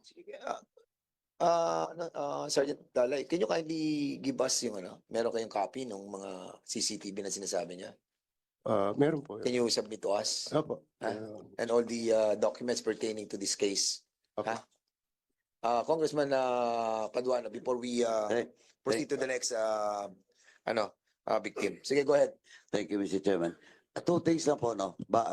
Bago ko balikan ng yung question of the motive that was raised also by Chairman Ako. Ganito po, kasi I thought all the while that the footage or the pictures or the identification of one of the suspects doon sa actual killing, hindi pala, doon sa gutuan. Tama? Opo. Okay, now, And your sorry, and your witness na ID-han niya doon sa Gutuan. Opo. Now, paano niyo tinanong yung witness niyo na indeed those three suspects na nandun sa Gutuan, yun mismo ang pumatay kay Kapitan? Your Honor, nung tanungin ko po siya kung meron patungkol doon sa mga suspect, ang nakilala niyo po, yung pong nag-drive doon sa motorsiklo, sir. Kaya nga. So ang tanong ko, paano niya na-confirm na yung na-identify niya na driver ng motor, yun mismo ang kasama doon sa pumatay? Your Honor, yung po, base po sa salaysay ng witness natin, Your Honor, kasi po siya po ay umarada doon, kumain sa Gutuan, yun nga po, dumating po yung mga suspect.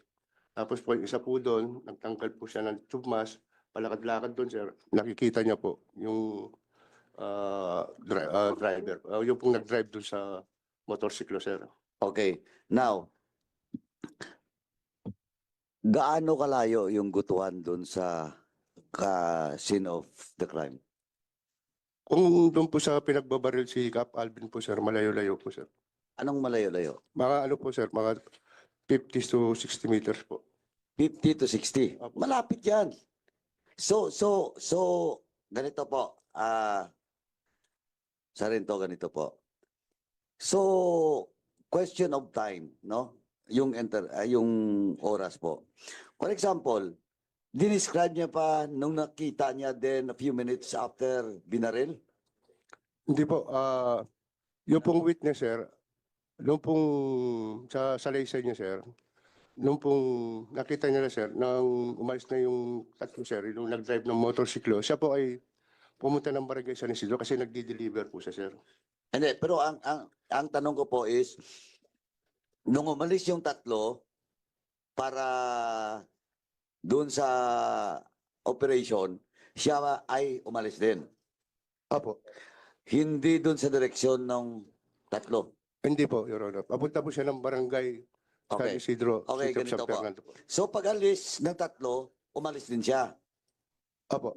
Then a few minutes or hour, ano?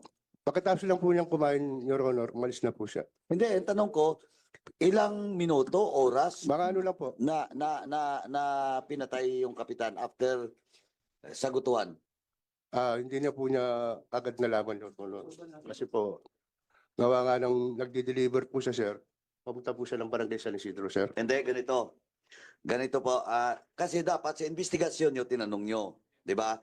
Okay, para maging credible yung witness mo, di ba? Dapat.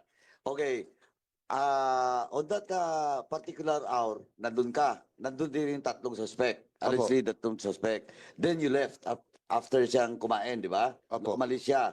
Then nakita niya rin na umalis din yung tatlo. Sinong nasa una daw? Umalis. Ang una pong umalis, yung pong dalawa, Your Honor. Oh, based sa salaysay, Opo. ano, yung dalawa. Opo, yung pong nakilala niya yung nag-drive po ng motorsiklo, Your Honor. Okay, tapos, May back ride po yun. that was anong oras? Ano yun, sir? Hindi kasi, sa rito kaya, Ito, kinakabahan ka yata. kaya gusto kong kukunin yon kasi, dapat kasi, for example, if the witness volunteers to be a witness, dapat yung probability, kasi wala siya sa incident of the crime eh. But of course, yung probability dapat, makita mo na sinasabi na totoo. But for example, he was there with the three suspects, then umalis siya, umalis din, then nangyaring incident the following day. O, di ba labo? Di ba? Tama? Kaya po ang gusto kong titingnan yung time. How long it happens when the barangay captain was killed and yung pag-alis nila doon sa Gutuan. Yung witness po, Your Honor, base sa salaysay niya, sir, umalis po siya sa Gutuan, sir, mga 6:30 na ng umaga, sir. 6:30 ng umaga, yung suspect. Halos ano lang, sir. Nauna sila mga 6:25 lang, sir. 6:25. Anong oras binaril si Kapitan? 6:50, Your Honor. 6:50. Apo. So 6:30, 6:25. Apo. Mas nauna umalis yung tatlo. Apo. Okay. So around 30 minutes. Apo. Tama. Ang difference. Now, pero yung distance is only 50 meters, sabi mo. More or less lang po, Your Honor. More or less 50, ah. More or less, ano po yan, mga 50 to 60 meters. Sir. Oh, kasi ang 50 meters, yung distance between two posts. Yung yung electric post. Okay? So, mga ganun kalayo or more? More pa po. Or Sir. more. Okay, but of course, the travel time, kung nakamotor, hindi naman naabutin ng 30 minutes. But on the other hand, pwede pa rin na baka wala pa si Kapitan, hintay nila, pag-alis nila, that time, kasi parang napaka-accurate eh. No? Because, eto chairman it's either the barangay captain was set up, no? Kasi 30 minutes ang difference eh, between the time that was mentioned by your witness at saka yung pag-alis ng assailants, no? Alleged killers. Now, 30 minutes. It's either nakapattern si Kapitan. Hindi niyo ba imbestigahan kung si Kapitan lagi doon sa lugar na yon? Si Kapitan po, sa bahay lang po siya. Hindi, pero yung lugar na yon, bahay ba ni Kapitan? Hindi po, malapit lang po sa bahay niya. Malapit sa bahay, gaano kalayo? Ma'am, gaano kalayo po yung crime of the incident? Yung place of the crime, gaano kalayo? From your house? Hindi. Mga ilang minutes from your house? Approximately, I'm not sure po, 10 to 15 minutes. 10 to 15, tama ba? Tama, 10 to 15, okay. Now, have you checked, bago namatay si Kapitan, saan siya galing? Na-check nyo? Opo, Saan siya galing? sa bahay po nila. Sa bahay ba, ma'am? Tama? From your house? Opo. Asawa mo yon, anong purpose niya nung umalis siya? Ba't nandun siya sa lugar na yon? Mag-a-attend po siya ng caucus nila. Meeting. Meeting. Yes po. So nandito ba yung mga konsyal na mga nanalo, nandito ba ngayon? Ano lang, boss? Nanalo. O kapartido ni Kapitan? Dito kapartido ni Kapitan. Kasi may caucus no, is it true that when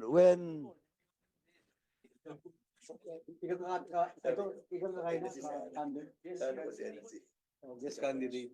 hindi guest candidate siya, but is it true that there is a caucus in that You place? can ask to the mayor because Mayor, under banner. Mayor, totoo ba yon?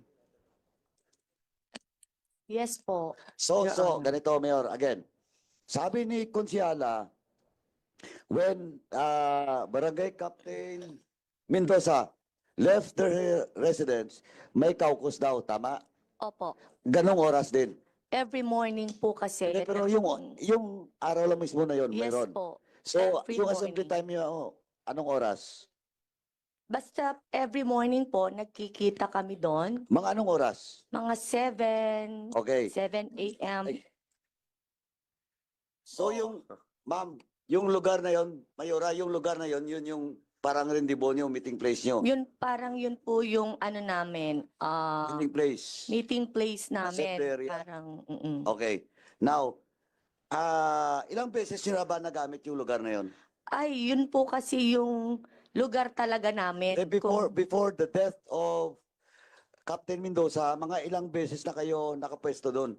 Sino ba yung may-ari ng lugar? Kami po, Kayo, sa Mayor? hotel po. Opo. Okay, so lugar niyo yon, Opo. hotel. Opo. Okay. So, ma'am, tama po, may caucus. So, every morning. And that was the first time, the second time, the third time na si Kapitan pumunta doon, ganong oras? Ay, hindi po. Every day po. Mga ilang araw na bang kampanya niyo nung namatay siya? Hindi ko na po maalala. Pero marami kasi, na, maraming opo, beses. kasi po, parang yun po yung headquarters O, so, namin. naka-pattern. O, so, naka-pattern Yes. si Kapitan. Opo. Binantayan siya doon. Lumabas ba sa investigasyon niyo yan? Na nakapattern siya doon? Base po dun sa investigasyon namin sa CCTV, sir. Ando na po yung suspect bago. Hindi. Tanong ko. Kasi, pag nag-imbestiga tayo, siyempre, we want to establish the motive, di ba? Opo. Pwede rin na sinet up, pwede rin na nakapattern, di ba? Now, this time, nakapattern. Based on the initial, initial statement coming from the wife and the mayor. Kinonform po nila na every morning during the campaign, doon po sila before 7 o'clock. Opo, Your Honor. So, pumasok yan. Opo. Pumasok yan sa investigation nyo. Opo. Okay. Now, Mayor, doon ba sa lugar na yon? Sa lugar na yon, yung sa hotel nyo? Di ba nung binaril siya doon mismo sa lugar na yun, may CCTV? Ay, hindi po sa lugar na yon siya binarel. Di ba? Sandali. Di tayo dito, kakaintindihan. Ganito po, kasi tinatanong ko, yung site of the, I thought all the while na yung site ng pagbabaril, doon mismo sa meeting place nyo, hindi. Ay, hindi po. Gaano kalayo? Ay, hindi ko po alam yung... Siguro, if Ano? I may, I think it's more or less 4 kilometers. 4 Four- kilometers away from Alasas to Kings Royal. Okay, so Kings Royal is the hotel. Tama po? Kings Royal is the hotel. Mm-mm. So doon pa kayo from Kings Royal, the incident happened at 6:30, 6:50. Tama? 6:50? Now, ma'am, anong oras siya umalis sa bahay nyo? Hindi ko na po matandaan kung anong oras. More or less. More or less between 6:30 to 6:45. Okay, so tamang-tama. Now, in short, lumabas ba sa investigasyon nyo, investigador? Parang kita na, ako nag-imbestiga dito Lumabas ba sa investigasyon nyo na the victim galing sa bahay niya, papunta doon sa hotel? Opo, Your Honor. Okay, lumabas yan Opo. Okay, now, ano ba? Nung binaril ba siya, nakapark, tumatakbo? Kasi nakita ko na parang hindi diretso yung takbo niya parang dito sa gilid. Tapos, tinira, parang may dinaanan siya doon. Your Honor, yung pong part ng place of incident po, kaya po bumagal yung takbo ni Cap Alvin. But yung pong kalsada doon, butas-butas po nun. Ginagawa ongoing. Ginagawa po. Kaya po bumagal yung takbo niya.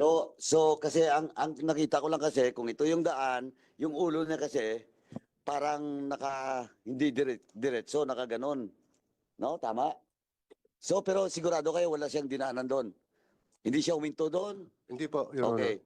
Now, so, eto, ngayon galing doon sa Gutuan, it's only around nung nagkaiwalay sila, nauna yung suspect, at 6:20, tama? 6:20 umalis daw, sabi ng witness mo, siya umalis 6:25, nangyari 6:50. Opo. Okay, now, ang distance from there is only, palagay natin kahit 200 meters pa. 4 na poste. Pero sabi mo nga, mga between 50 to 70. Kasi kung ang travel time noon, mabilis. Di ba? Hindi abutin ng 3 minutes yun. Tama? Di ba? Opo, Your Honor. So, in short, galing doon, somewhere there, kung may CCTV, binantayan na. Binantayan si Kapitan. Kasi ang pangyayari 30 minutes after, tama? Opo. Now, tanong, have you checked the CCTV from the Gutuan going to that place?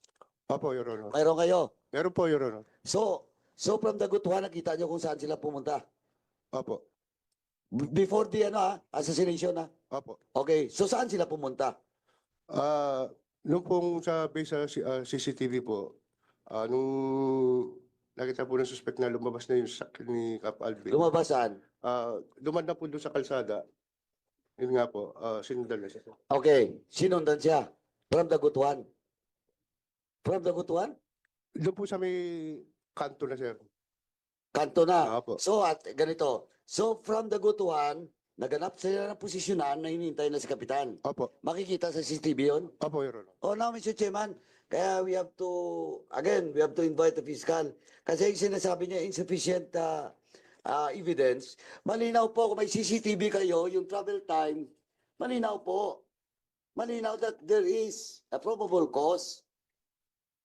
Yun na yung statement ng witness, pwede talaga na na-identify niya. Kasi sabi ko nga, kung 1 oras, 2 oras siguro, pwede, wala. Lalo na may CCTV from the Gutuan. Diba? Going to the place where the scene of the crime. Opo. O di, establish. Ako tingin ko may problema ang piskal dyan. Pero of course, bibigyan siya natin, we will not conclude with regards to it, but he has to be present the next hearing. Then please bring with you all the CCTVs. No, from the Gutuan going to ano. Opo. At same time, makita niyo ba from the Gutuan, makita niyo yung mga motor kung saan pumunta, saan nagpark, na naghintay. Meron po mga yun. system. You produce that and submit to the committee para next hearing pakita natin yan sa piskalya, sa piskal, para makita niya. Di ba? Opo. Okay, now, Okay. lastly, last na lang po. Balikan ko lang yung motive. Yung motibo. Kasi sabi niyo po, 2 motive. It's either politika or personal grudge. Now, kung politika, sabi nga ng Chairman Akop kanina sa mga tanong niya, konsihal lang yung tinatakbo niya eh. Di ba? Pag konsihal, hindi one-on-one, medyo, hindi naman walang politika, but of course, the motive, unless may talagang kalaban niya sa politika, kahit konsihal siya, unless ganon, medyo malabo yung malabo yung politika. Opo. Not just because of, kasi pwede ako barangay captain, tumakbo ako konsihal, pinatay ako dahil may napakan ako as barangay captain. Tama? But it's not politika. Siyempre personal grudge yun. Di ba? Kasi may napakan ka, may utang ka. Ma'am, tanong ko sa iyo, ma'am, konsihal, wala ka bang alam na may kaaway si Kapitan? Wala po. Wala. Wala po. Yung mga possible liabilities niya? Wala. Wala po. Walang utang, walang hiram, wala. Wala po. Wala. Hindi rin siya involved sa mga possible illegal na mga gawain? Hindi po. Hindi. Anong hanap buhay niyo, ma'am? Before po ng pandemic, may small business po kami. Ano yun po, ma'am? Yung nagde-deliver po, ako po, nagde-deliver po ako ng mga meat sa isang store. Okay. Did you, PD, investigador, wala yung chief of police niyo eh. No? Wala no. Yung chief of police, wala. Anyway, investigador, kinausap niyo ba personal si ma'am? Opo, Your Honor. And si ma'am nag-refuse? Opo. Any or materials that can help in the investigation? Wala. Meron po kaming picture nung pirmal po ni Ma'am Mendoza, pong waiver niya, ma'am. Hindi, I'm not talking about the waiver. For example, may CCTV ba sila ni... Wala. May CCTV ba kayo, ma'am? Wala. Wala. Wala po. Cellphone ni... Ang cellphone ba na-recover nyo? Ni Kapitan? Yung pong cellphone niya ni Kapitan, late na pong sinurrender sa amin. Sino nag-surrender? Nung tinanover po kasi yan sa amin, yung pong kapatid ni Cap Alvin, si Ma'am Hindi. Annabel po. Ganito mo na, ha? Dandahan.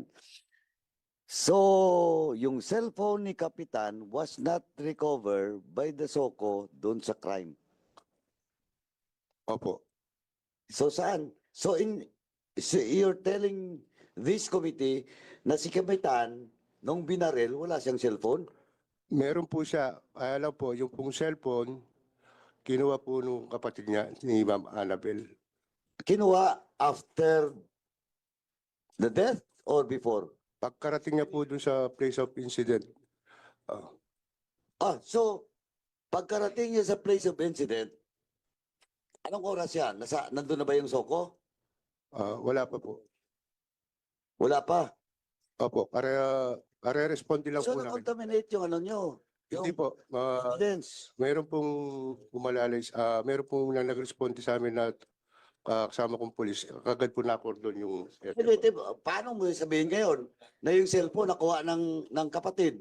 Kung na-cordon nyo, Nung kagad-agad. pong tinanong ko yung mga sa gamit ni Cap Alvin, yun nga po, si Mama Nebel mismo po nagsabi na yung cellphone nasa kanya po. Hindi nga eh. Hindi nga eh. Alam mo naman dapat, di ba? Alam nyo yun. Mas alam nyo to, di ba?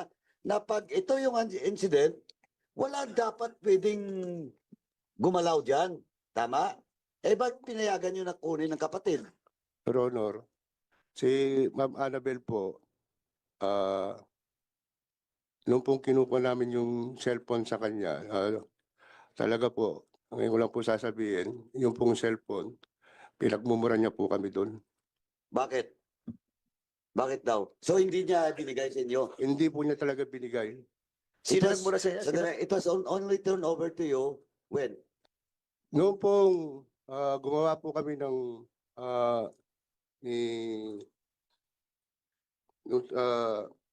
tinakbo po sa ospital si Cap Alvin po, yung pong cellphone,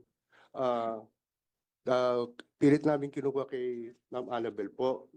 Tapos po, nung nakandak na kami ng imbestiga, dahil po siguro sa sama ng loob ni Ma'am Annabel po, kaya po niya kami namura, sir. Tapos po, yung cellphone, pilit ko pong pinapakiusapan na bigay sa amin bilang part po ng investigation po namin. Hindi po niya talaga binigay sa akin, sir. Anyway, sino yung pinakauna rumisponde? Ang una pong nag-responde doon, nag-cordon sa area, City of San Fernando po. Eh, sino nga? Yung sa may compact po. Sino yun? Led by, Sir Basa po nun, si Major Basa po. Major Basa, nandun mismo sa crime? Hindi po, Scene of crime? nag-responde po sila, kasi po sila po yung pinaka malapit na compact po doon, tinawagan po, after mga 5 minutes lang po, nandun na rin po ako. Eh, ganito na lang po. Pagdating mo, nandun na yung Maribel. Annabel. Opo, Ito ah. So, ganito. Sarento. 5:20, 6:50, no? More or less, nangyari yung krimen. Sabi mo, after 5 minutes ka, 6:55? hindi po, yung po pagkarating po ng tropa, nung pong nakareceive na ako ng report, nauna po yung San Fernando, mga pagitan lang po namin sa pag-responde, mga 5 minutes lang po. So, you were there 10 minutes. Opo, Okay. Si Annabel, nandun na. opo, Pagdating mo, opo. ma'am, hindi ba kasama ni Cap si Annabel, yung kapatid niya, doon sa pangyayari? Hindi po. Ba't nandun siya kaagad? Paano niyo nalaman? May tumawag lang po sa bahay na ganun nga po, may nangyari sa kapatid niya. Si Annabel, nakatira sa bahay niyo. Yes po. Ay, pakicheck mo na lang po kasi yung distance from the house and to the crime of the scene is 4 kilometers daw. Ano? Yung distance from your house doon sa pinangyarihan ni Kapitan, 100 meters away siguro, more or less. 100 meters away. Tama. Siguro po Okay. kasi I'm not Sino po ang tumawag? Hindi ko na po alam kung paano nilang nalaman. Basta pagpunta ko po doon, Hindi yung nauna po Annabel, ako. paano niyo nalaman daw? Hindi ko po, baka po sa mga taong naka-ano po doon, nakikiusyoso or nagre-rescue po doon. Pero ma'am, si Annabel, the time na sa bahay niyo, Opo, nung nangyari yon. opo. Okay. Na-invite naman yung kapatid, Chairman. Comsec, have we invited the sister? So we'll be inviting that person as well. Yeah. Yung Annabelle, Para lang the malinaw. sister nung kapitan. Sige, we'll be inviting her. Anyway, imbitahan na lang natin next hearing. Okay, thank you so much, Thank you, Congressman Chairman Paduano. Before we proceed, would like to acknowledge the presence of the good pastor, our friend, Congressman Bienvenido Abante Jr. All right, so we'll be proceeding to the next victim, no? Meron pa po tayong 4, so hanggang alas 3 lang po tayo dito. Oo nga, no? Oh my goodness.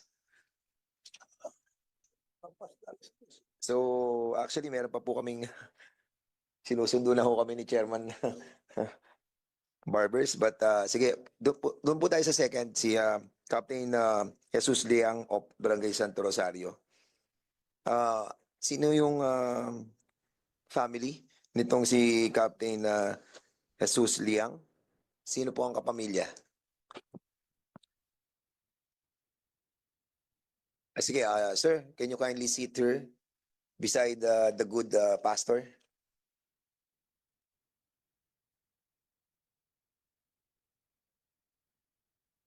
Okay, so pakita muna natin yung video, no, nung nangyari kay Kapitan Jesus Liang o Barangay Santo Rosario of ano to, municipality? San Fernando? Okay, sige, go ahead. Tech. Magandang hapon po mga kariho. Nandito po tayo dito sa kung saan nakahimlay ang yumaong si Kapitan Jesus Liang ng Barangay Santo Rosario, siyudad po ng San Fernando, Pampanga, no? Kasama po natin ang isa sa kanyang mga anak na si John ngayong hapon. At siya po ay kakausapin natin. Sir, wala po ba tayong nung gabi? Sabi niyo nung gabi ba nasa Kabayanan din kayo nung mangyari 'yon? Actually, kakagaling ko ng Angeles. Chinek ko yung project trabaho. 7:30, uuwi ako. Pupunta ako doon. Diretso din ako doon. Sa bayan. Diretso din ako doon. Pagkatungtong ko sa sa bayan,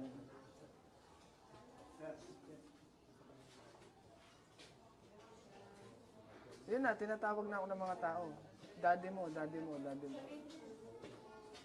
Tumakbo ako. Kita ko, nakaandusay na si daddy. Wala na.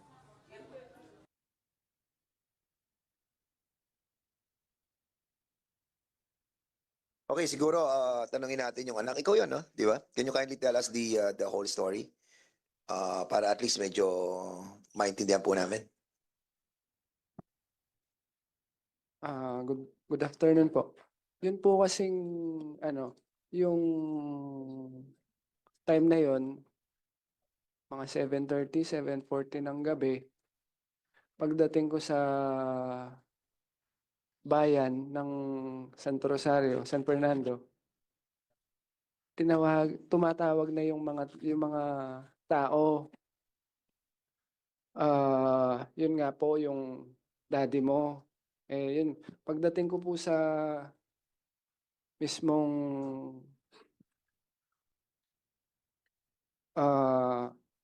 kung saan siya namatay, wala na pong buhay.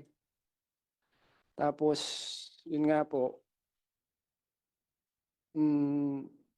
wala na po Wala na po kaming magawa. Okay, sino may hawak ng kaso sa kapulisan natin? So, San Fernando to, di ba?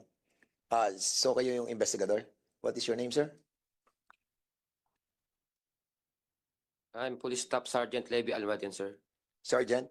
Almadin po, sir. Almadin, sige. So what's the status of the case? The case is already cleared po, sir. Cleared? Yes, sir. Meron kayong suspect? Meron kayong may file na kaso?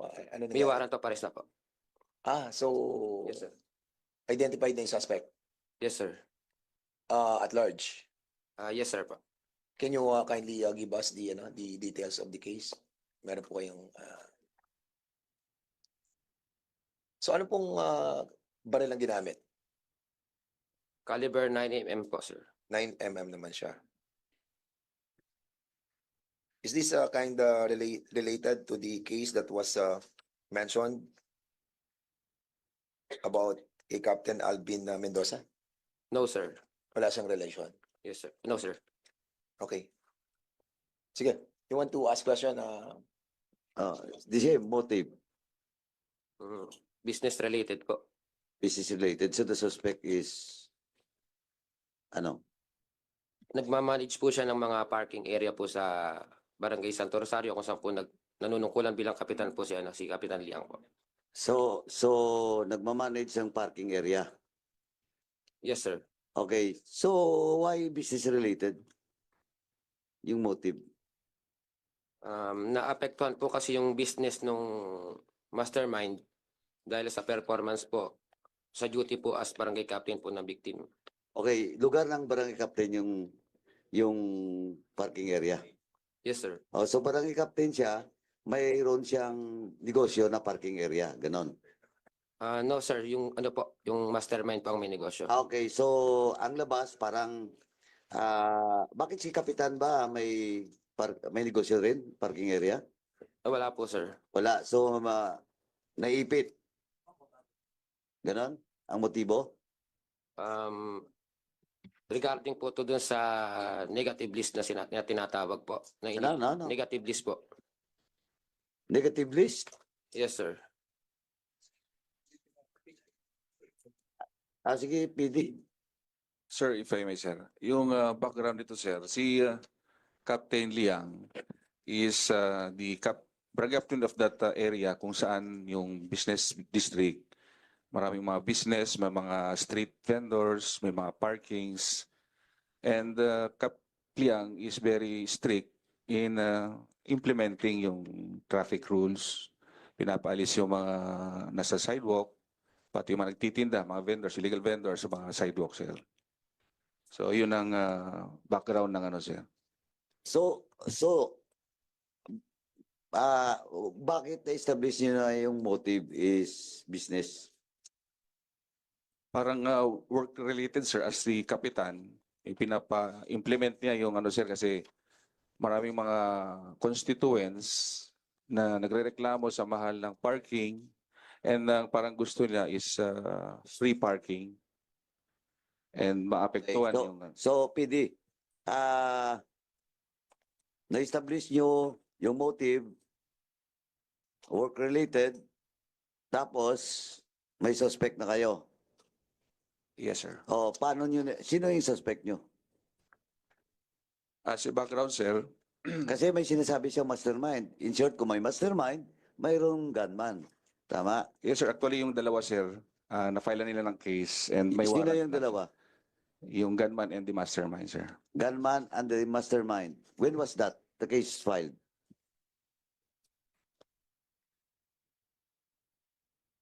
Nangyari, sir, ito nung December, sometime in December 28. 28, sir. Yeah, 28 yung record dito. So, kailan na-file yung Na-file na ng case mga after 2 months, sir. after 2 months? Lumabas yung warrant. Eyewitness ba, PD? Meron. Yes, sir. Actually, sir, pati mga nakuha na ng statement rin yung anak, sir, dahil Anak ng. ng victim, sir. And other witness na came out, sir.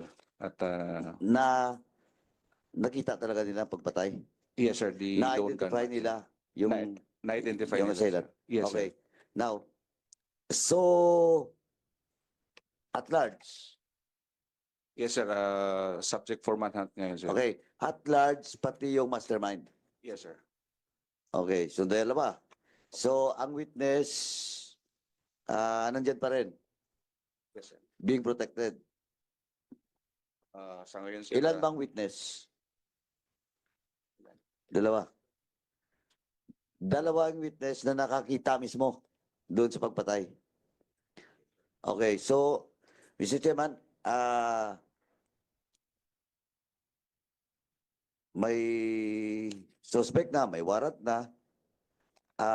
Ang ano na siguro dito is for RD, no, tsaka kay PD. Ano lang po, bigyan na lang po ng ano, ng focus po. So, Para mahuli. Ang last information that we gathered from the suspect, saan yung ano nila? Lugar?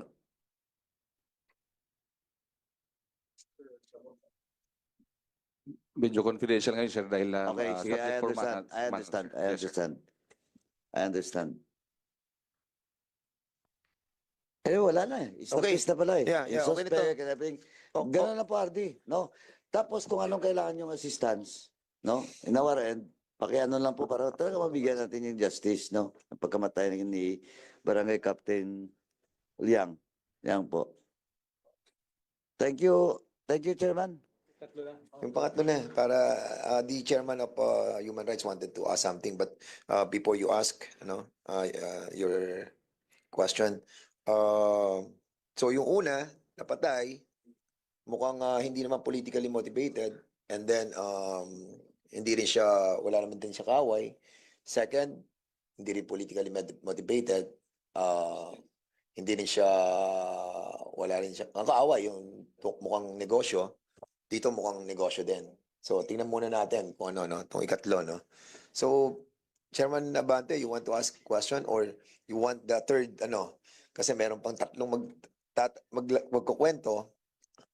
Baka interrelated lahat to. Eh. Chairman, baka pwede, Yes. if I may, tapusin na natin yung apat na San Fernando, tapos yun. Isang witness Oo, na. tapusin natin sila lahat para then we ask questions. Para at least, kasi alas stress na po. Oh my goodness. Sige. So, nga eh. Sige, Chairman Abante. Ang issue nito, human rights din eh. Human rights, tama ka. Human rights ang issue eh. Go ahead, go ahead. Gusto ko lang tanungin, sino yung mga PD at this time? Kapag nakalagay po dito, 6 ang napatay since April of 2022 until November of 2024. O mayroon pang konsehal ng pinatay. Mayroon mga barangay chairman. Sino po yung mga PD niyan? Kayo, Colonel Alvin, no? Colonel Basilio, kayo rin ba at that time? During my time, sir, Captain Liang and Attorney Tubig, sir. Ang gusto ko lang tanungin, bakit merong ganitong karaming napapatay? Do you have police visibility in those areas? Bakit marami napapatay na ganito? Just like to ask, bakit? I mean, barangay chairman to eh. It becomes your duty as police officers na bantayan natin ang mga barangay na ito. Diba, ang tanong ko sa inyo, as police director, what have you done to prevent all of this killing? Just imagine from April to November 2024, 6 man napatay. Diba? I mean, in 1 year's time, and not only ordinary people were killed, but barangay chairman and councilor were killed. I would like to find out from the police. Kayong accountable dito eh. Kayong accountable dito. So what have you done? Saan ang police visibility? Oh, you do the investigation. Bakit at large pa ngayon ang mga suspect? You know who the suspects are. So I would like to find out from the police. Oh, bilang chairman ng Committee on Human Rights, Mr. Chair, I'd like to find out. Bakit ganito? Bakit maraming napapatay na ganito? Can you please answer that?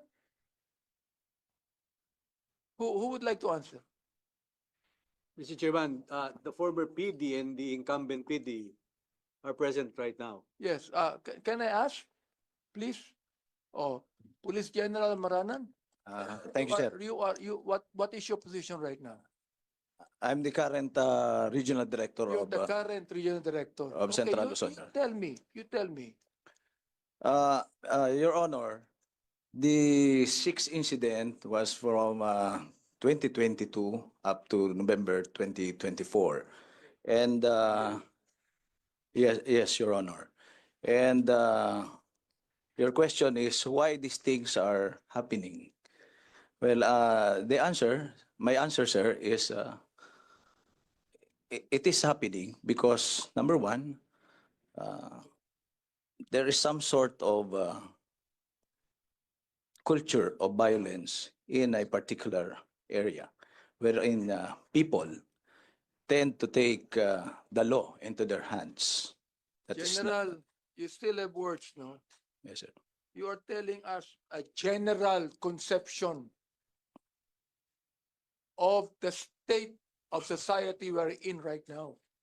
I do not want general answers. I want particular answers why these killings are being done. General, Yes, sir. The answer is, as our investigation are being conducted, there are different motives why these killings are happening. As the presentation kanina po, sinasabi nung dalawang nag-imbestiga, ang isa ay because of work-related, yung isang barangay captain, si Kapitan Liang, as he performs his mandate as a barangay captain, of course, may nasasagasaan po. At one good thing is our policemen are really doing its best to give justice to the family and the victim. That's why we have identified the suspect, we have filed the case, and we are now in the process of hunting the perpetrators and identifying the masterminds. it's good that you're doing something for the victims. Yes, sir. But what I'm saying now is why were you not able to prevent the killings? I'm not referring to what you're doing now to the victims, helping them. But preventing the killings is more important than actually helping the victims. Because that is the duty of the Philippine National Police, to prevent the killings being done right now. So I'd like to find out from you. General Maranan. Yes, sir. As of now, sir, With the indulgence of Chairman, Yes, with the Congressman indulgence of Paduano. Chairman of the Human Rights Committee, Go ahead, go ahead. kasi po, for the information of everyone, and especially the chair of the Human Rights Committee, si General Maranan po, kakasahan lang. Ilang months ka lang? more than a month, Your More Honor. than a month. PD ikaw, 5 months, Your Honor. 5 months. So most of the crime, except for the 20, yung last crime, November 12, 2024, ikaw na yung RD. Yes, sir. Ikaw na rin yung PD. Yes, Your Honor. But most of the crimes that happens in the privileged speech of the Honorable Deputy Speaker Gonzales happens in the previous officers. And in fact, we have also here a newly assigned NBI. NBI pala, baka makalimutan ko, please coordinate with them to help produce all those, no? Especially yung suspect, not large, plus yung invited. Lang po, coordinate sa PNP para magtulong-tulong tayo na mahuli yung suspect at same time yung invited resource person natin, which is also suspect of the killing of Captain Alvin Mendoza. Please po. You want to say something? Thank you. With the indulgence of the both chairman, no, will be asking na yung susunod na victim, na. Wait, chairman, Abante, you are not yet recognized because hindi pa kasi naka-open yung mic mo. Now you are recognized.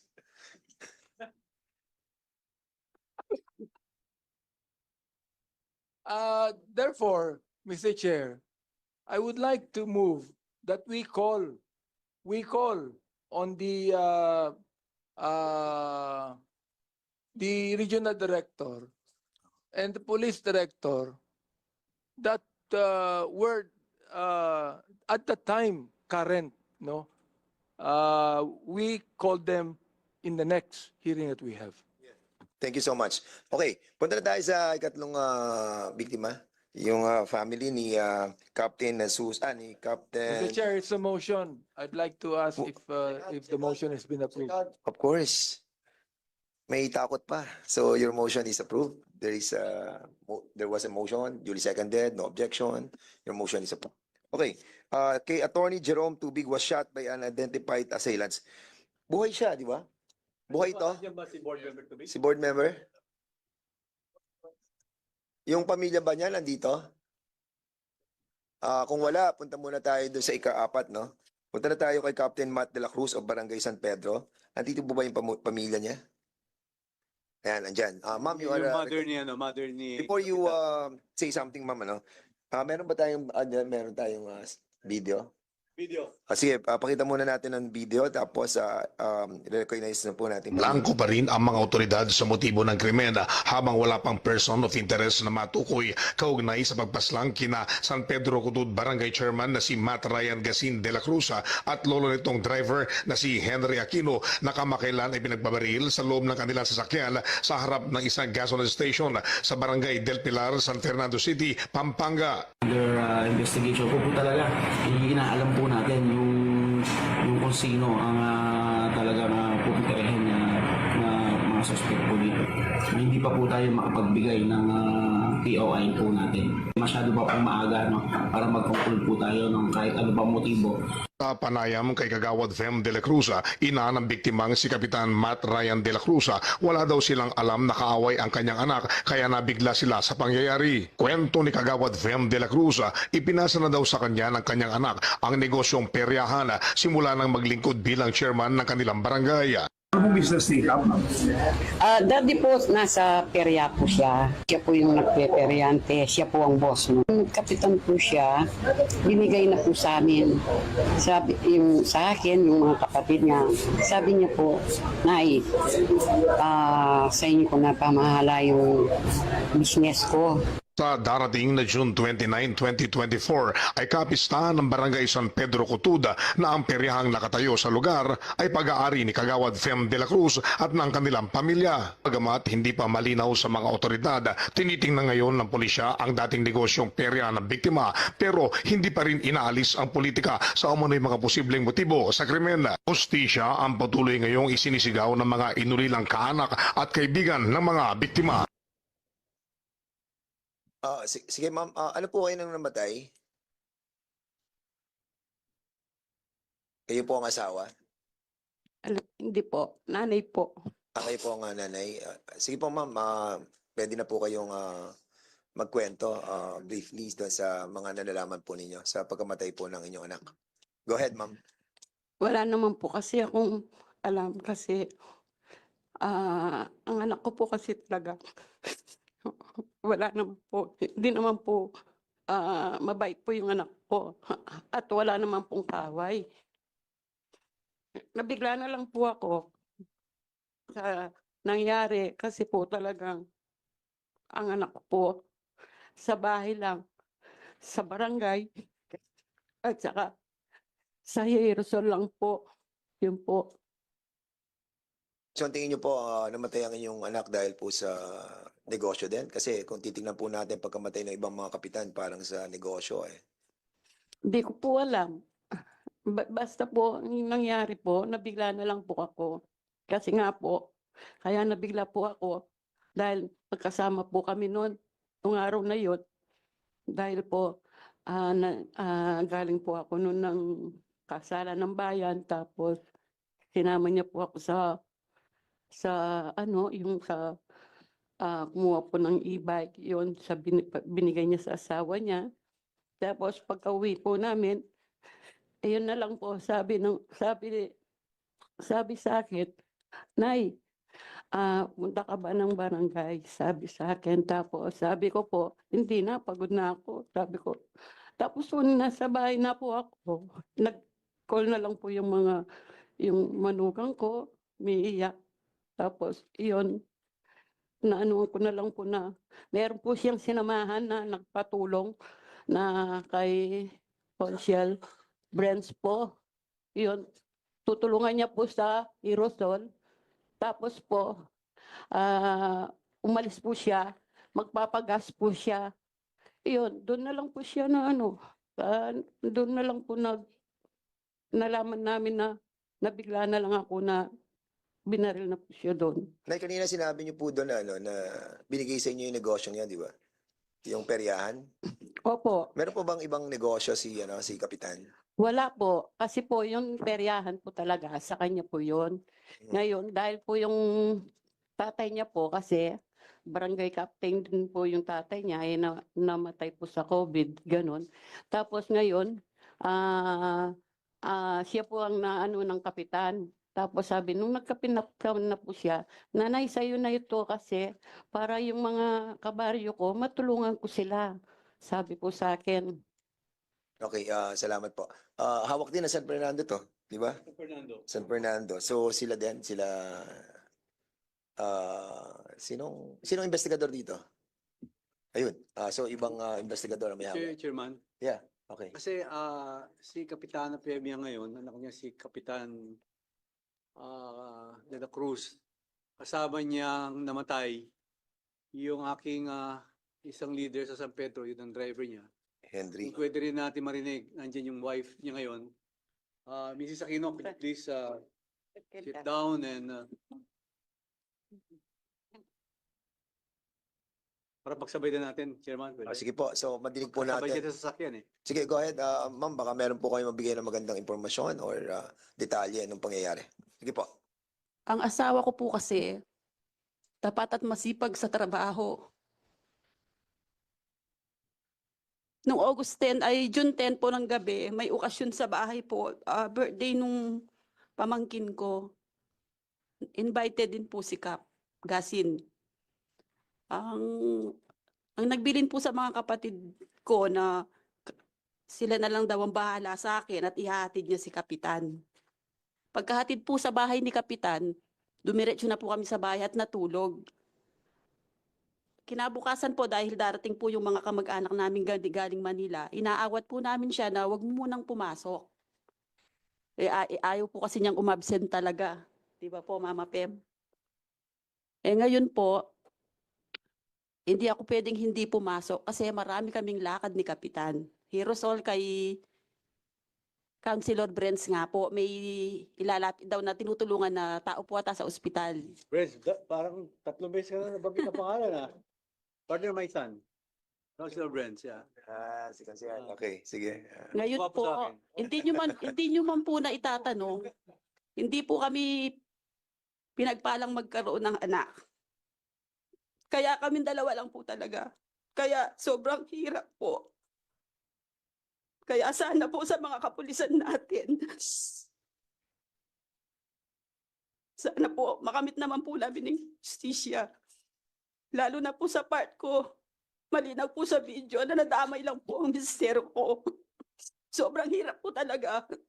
Hanggang ngayon po, tumatagal po, lalo sumasakit po.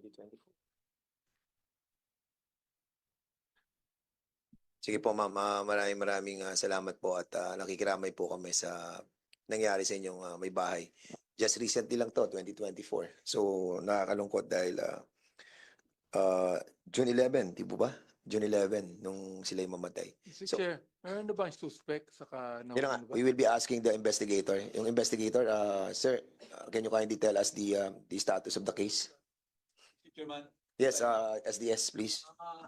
Regarding that matter, those 4 casualties, our provincial director is asking later a executive session.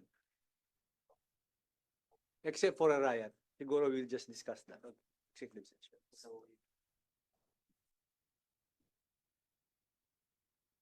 So they want to have an executive session on this matter? Yes, On this issue?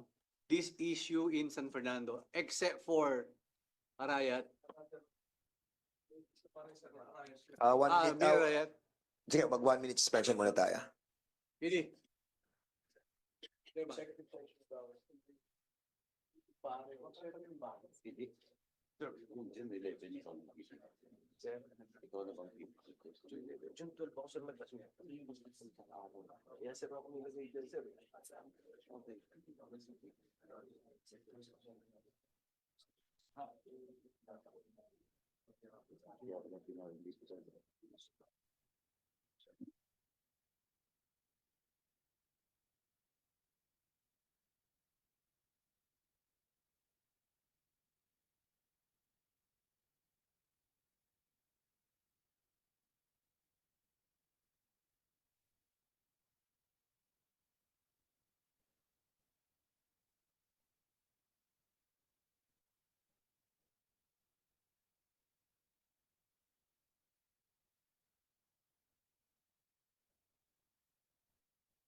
Hearing resume.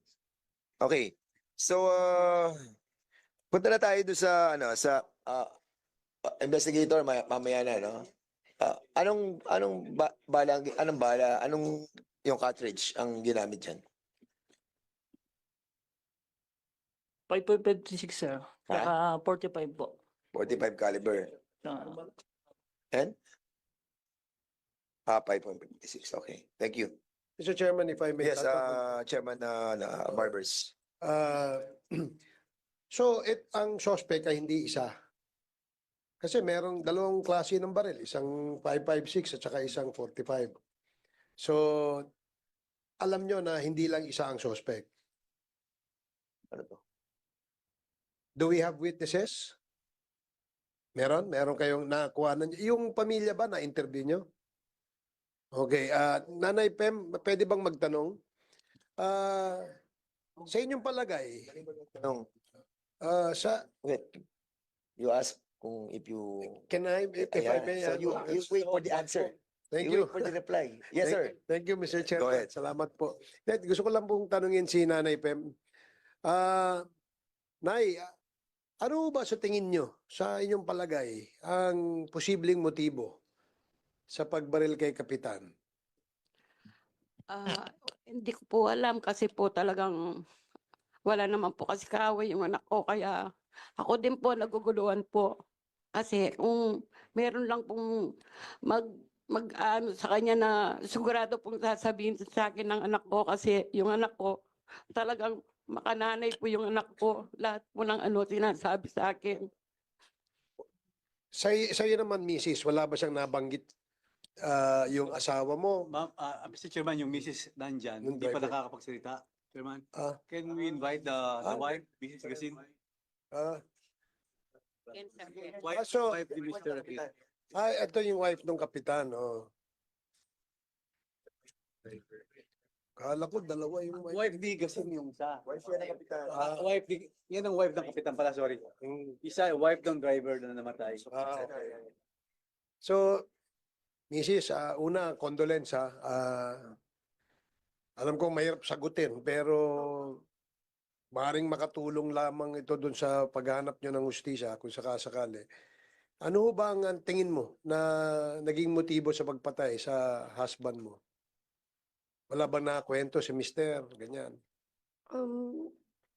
Katulad nga po yung sinabi ni Mama. Wala po siyang kaaway, wala din po siyang nababanggit sa amin. Kasi talagang matulungin po yung asawa ko, mabait po yun. Wala ba siyang naikwento na meron siyang nakaalitan, napagalitan, o hindi kaya may nasagasaan? Wala siya naikwento sa'yo? Wala po. Sa tagal po namin magkasama, sir, the way na makipag-usap yung asawa ko, talagang mabait po yun. Kapag meron siyang nababangga o nakakaalitan, nakikwento naman niya sa'yo? Wala po. Wala siyang Wala din po Sa ako tagal niyong nabalitaan. pagsasama, wala siya naikwento sa inyo na kahit na isang kalaban? Wala po. Kaya sobrang hirap din po mag-isip sa araw-araw, gabi-gabi po. Sobrang hirap po mag-isip kung paano po namin masolusyonan yung problema. Tapos yung hustisya, ang hirap po kuhanin ng hustisya, sir. Kasi unang-una, yung mga anak po namin yung naapektuhan po. Malilit pa po yung mga anak namin. Hindi ko alam paano ko sila buhayin na wala siya kasi parang naputulan po ako ng paat kamay kasi sa bahay lang po ako eh. Taong bahay lang po ako. Iniintay ko lang po siya umuwi. Umalis sa barangay, sa bahay, ganun lang po siya. Wala na po siyang ibang pati iniwan na nga po yung negosyo niya dahil sa pagkakapitan po niya, nung na-appoint po siya bilang kapitan, yun, di na po siya binigay na po yung negosyo niya kay mama at saka sa mga kapatid niya. Kaya nag-focus po siya sa panunungkulan po. Sige, salamat. Salamat po, Mrs. Ang Mrs. naman ng driver ni Kapitan, araw-araw ba magkasama sila? Opo. So sa inyo, Mrs., wala ba siya na kwento na mayroong napagalitan si Kapitan, may nabangga si Wala po. Kapitan? Wala. So sa inyong dalawa, wala ho kayong idea kung bakit siya ay binarel. Wala po. So wala hong pumasok sa isip nyo na maaaring siya ay binarel dahil ganito, dahil ganyan. Wala. Wala po. Sige po, salamat po, Mrs. Okay, sige, we'll be tackling that issue sa executive session. For the meantime, we'll be proceeding to the next na family ni Tatapusin mo. Hindi, gusto mo.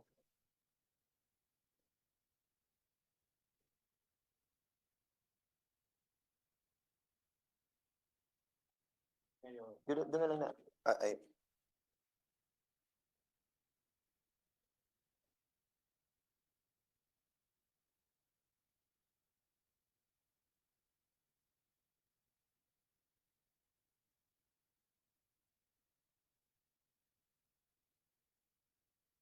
hearing resumed.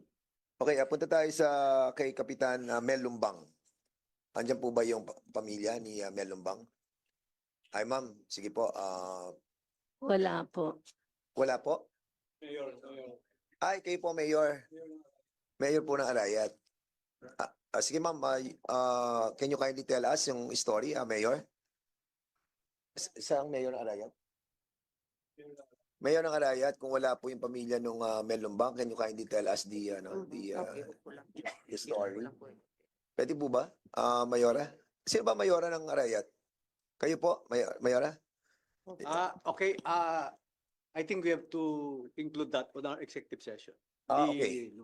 I Alright. think on the next victim na lang si Sige, punta na lang tayo dun sa kay Arayat Councilor Federico Hipolito. Andiyan po ba yung pamilya ni Councilor Federico Hipolito? Andiyan po ba? Wala din po. Wala din po. Okay. So kung wala, so ayun na po, we were able to call all the members of the family nung mga namatay. So so we'll be proceeding, dito po sa executive session with all those personalities that are involved in this issue. These are four, no? Yung number one, kay Jesus Liang ng Barangay Santo Rosario. Second, kay attorney kay Matt de la Cruz. Tama? Dalawa. And then kay Captain Mel Lumbang. Tatlo.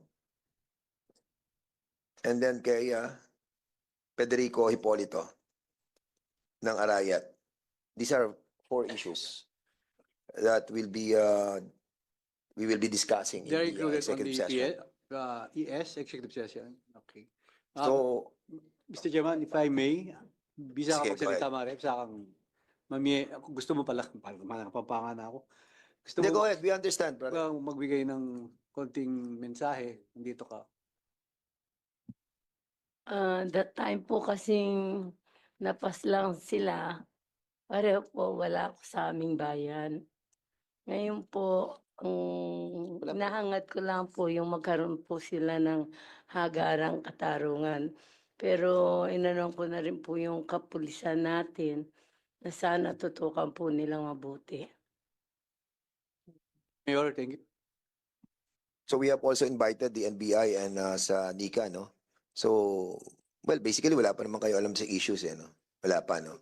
Sa NICA, andito ang NICA, we have invited NICA as well. So, wala pa rin tayong alam sa issues, ano?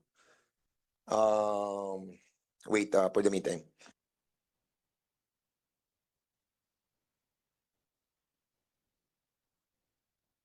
Yeah. So, move on.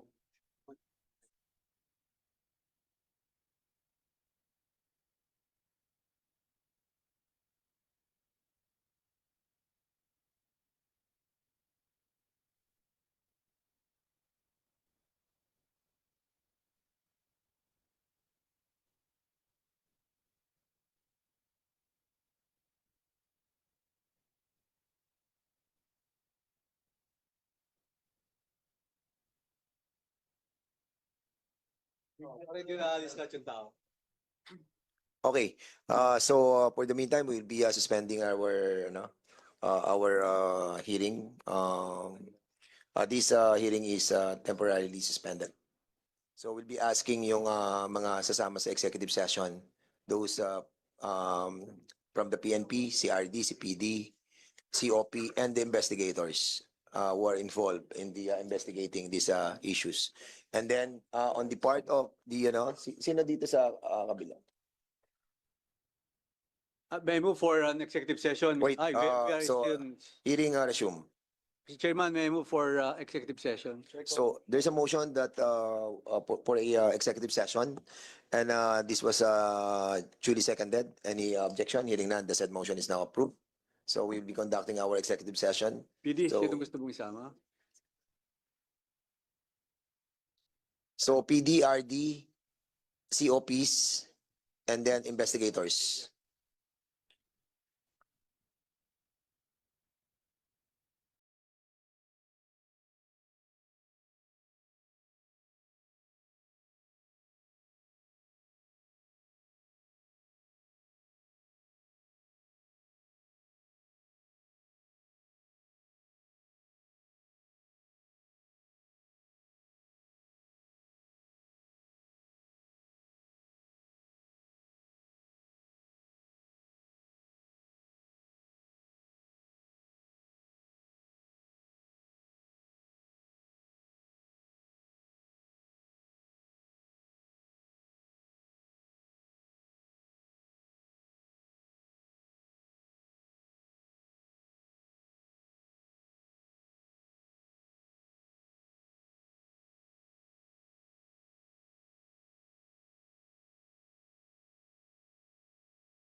So we are very thankful sa inyong presensya. So all the resource persons on the first issue of the privilege speech that was delivered by SDS, you are now all excused. Maraming po salamat sa inyong pong pagpunta sa aming pong committee hearing.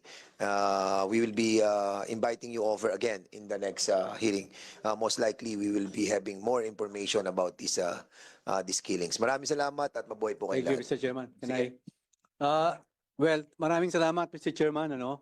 This is our first hearing, pero meron na tayong nakikitang medyo malinaw. Hindi tayo titigil with the cooperation of the PNP. Medyo, at saka na, next hearing na tayo. Thank you. So, lahat po ng hindi na-involved sa second issue ng fire trucks, you are now all excused. For the meantime, a minute of suspension.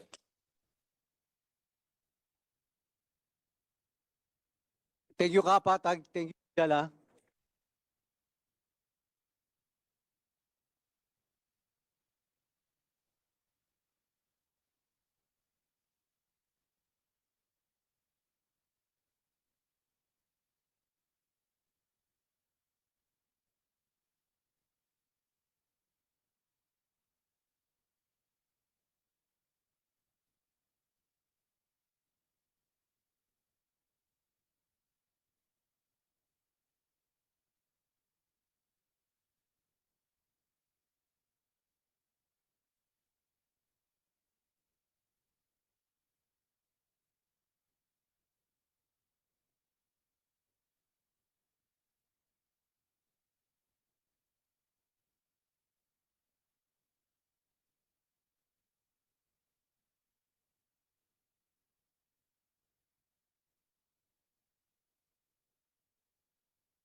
Sa Thursday. Tutuloy naman natin Thursday. Oo, yun. Bayan na tayo. Okay, thank you so much. Hearing resume. Okay, so andito ba ang Bureau of Fire? Bureau of Fire, please. And all the resource persons ng ating pong second issue that we'll be tackling today. And also the BOC.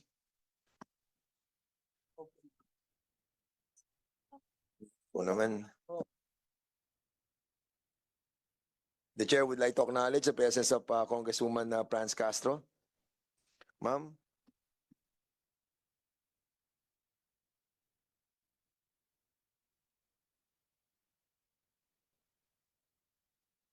Pakiupo po yung ating pong mga members ng resource persons, members ng Bureau of Fire. Sino po nandito?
Okay, the COMSEC is hereby requested to to acknowledge the presence of all those people who have been invited on this hearing. Good afternoon, Your Honor. From the Bureau of Fire Protection, Fire Chief Superintendent Jesus Fernandez, Fire Chief Superintendent Gilbert Dolot, Fire Chief Superintendent Belindao Chave, Fire Senior Superintendent Jan Gary Lunas, Fire Senior Superintendent Ivy Trono.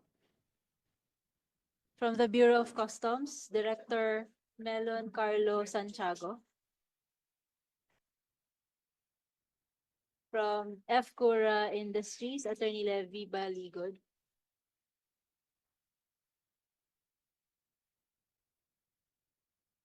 From Clear Skies Consultancy, Mr. Alfred Joseph Biscaida. From BT Industries, Mr. Ariel Basas. From Panfisco Technologies, Mr. Bernard Lee and Attorney Peter Javier. From Colonwell, Mr. Peter Gocheng and Ms. Welma Lanzuela. That's all, Your Honor. Thank you. Okay, recap lang po tayo ng ating pong ng ating issue. This is all about the the resolution or resolution filed by Congresswoman Franz Castro. This is all about the term of reference that was questioned by Congresswoman, our Deputy Minority Leader, Franz Castro. And in the many hearings that we have conducted, we have deliberate a lot of issues regarding this TOR. So maybe as an oversight power that was vested in this committee, we will be tackling that issue, no? Whether or not the Bureau of Fire have complied with the understanding and the issues that we have discussed in the many hearings that we conducted. So basically, we will be conducting a briefing, no, on this matter. Per se, hindi pa po to yung regular hearing because there are time element that we have to consider. Technically, we cannot discuss thoroughly and citing people or resource person in contempt because that power lies on the hearing per se. Kasi pag briefing lang po, ano lang po to, you have to give us some information regarding to the issues that we have tackled months ago. Ang tagal na po nating pinag-usapan to, and there are complaints that was lodged on the office of this committee regarding sa non-compliance of the Bureau of Fire on the different requests of the members regarding the TOR. But of course, that is a request that hindi naman po siya mandatory for the compliance of the Bureau. But of course, since we're about to craft a legislative measure on this matter, so it is imperative for us to find out what happened during and after the bidding process that was conducted by the Bureau of Fire. So siguro bibigyan muna natin ng pagkakataon yung ating author, si Congresswoman Franz Castro, and thereafter we'll be asking the Bureau of Fire on what happened, no, doon sa inyo pong ginawang TOR that are being questioned by the members of this committee. But for the meantime, we have invited yung ating pong sa Bureau of Custom and si Richard Rebong, which we have invited, ay meron pong excuse letter regarding he's being transferred sa ibang division. Transferred na siya sa ibang division. But nevertheless, we can still ask on his presence on the next hearing. So hindi natin siya pwede pang give ano bang excuse niya? Lumipat na siya. Sige, we'll be asking a different kind of letter addressed to him. So dito naman sa Isuzu, excuse letter for not being present. Anong sinasabi diyan? Sige. Mr. Chair, Isuzu Philippines, represented by Assistant Division Head Eric Alcones, wrote the committee stating that due to time constraints and lack of adequate preparation time, our representatives are unable to attend the scheduled meeting today. Thank you so much, Comsec. At ito naman isa, certificate of confinement. Sino na-confine? Sino to? Oh. Ito yung nagbenta ng ng sasakyan kay Gary. Ito ba yun? Meron ka na yung certificate of confinement. Paano naman sa Quadcom na to, Ha? So what's the reason why, andito ba ang Kura? Kura? Yes, so, this is your employee? So ano siya? Ano sakit niya? Ang BP po niya, yes, last night daw po is 180/80. Totoo? Opo. Mabuti, wala tayong ngayon. Hindi tayo pwede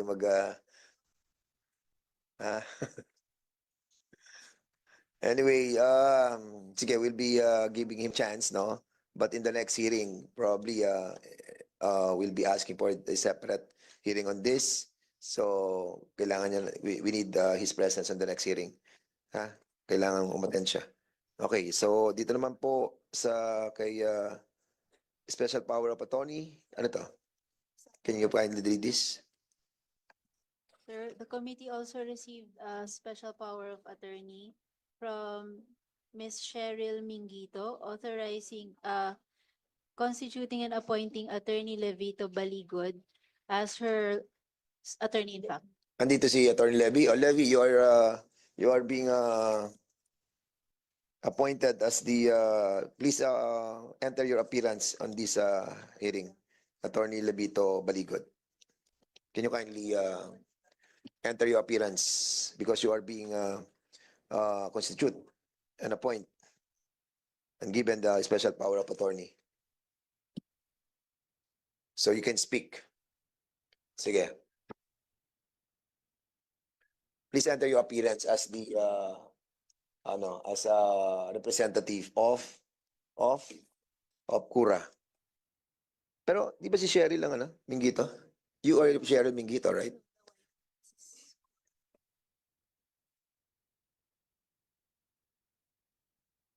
Mr. Chairman. Yes, yes, Yeah, you are I recognized. am Attorney Levito Baligod, respectfully appearing as counsel and representative of Miss Cheryl D. Minggito. And who is Cheryl Minggito? Who is Cheryl Minggito? She is an account officer in the F. Cura Industries. And we ask for her presence, Cheryl Minggito. Yeah. The only Oh. reason why she is not here, Your Honor, is because she has to attend a public bidding in City of Manila, and all the documents are under her name, so she has to be present there. Okay, we will be asking the presence of Cheryl Minggito in the next hearing next week. So tell her to be present in the next hearing. And I will be converting this briefing into a regular hearing in next week para maging formalize po tayo. For the meantime, this is only a briefing. Okay? So the power of everything, wala po tayo, Congresswoman Franz Castro. Maliwanag po, no? And that's the reason why wala naman po tayo masyadong members ngayon. Sabi ko, umuwi na kayo. At meron pa tayong Quadcom tomorrow. Anyway, sige. So we'll be asking Congresswoman Franz Castro para lang mabalik yung mga issues that we have tackled in the last so many hearings. You are now recognized, Ma'am Franz. Thank you, Mr. Chair. Magandang hapon po sa ating mga resource persons na narito ngayon. From the BFP at iba't iba pong mga agency na narito at mga companies.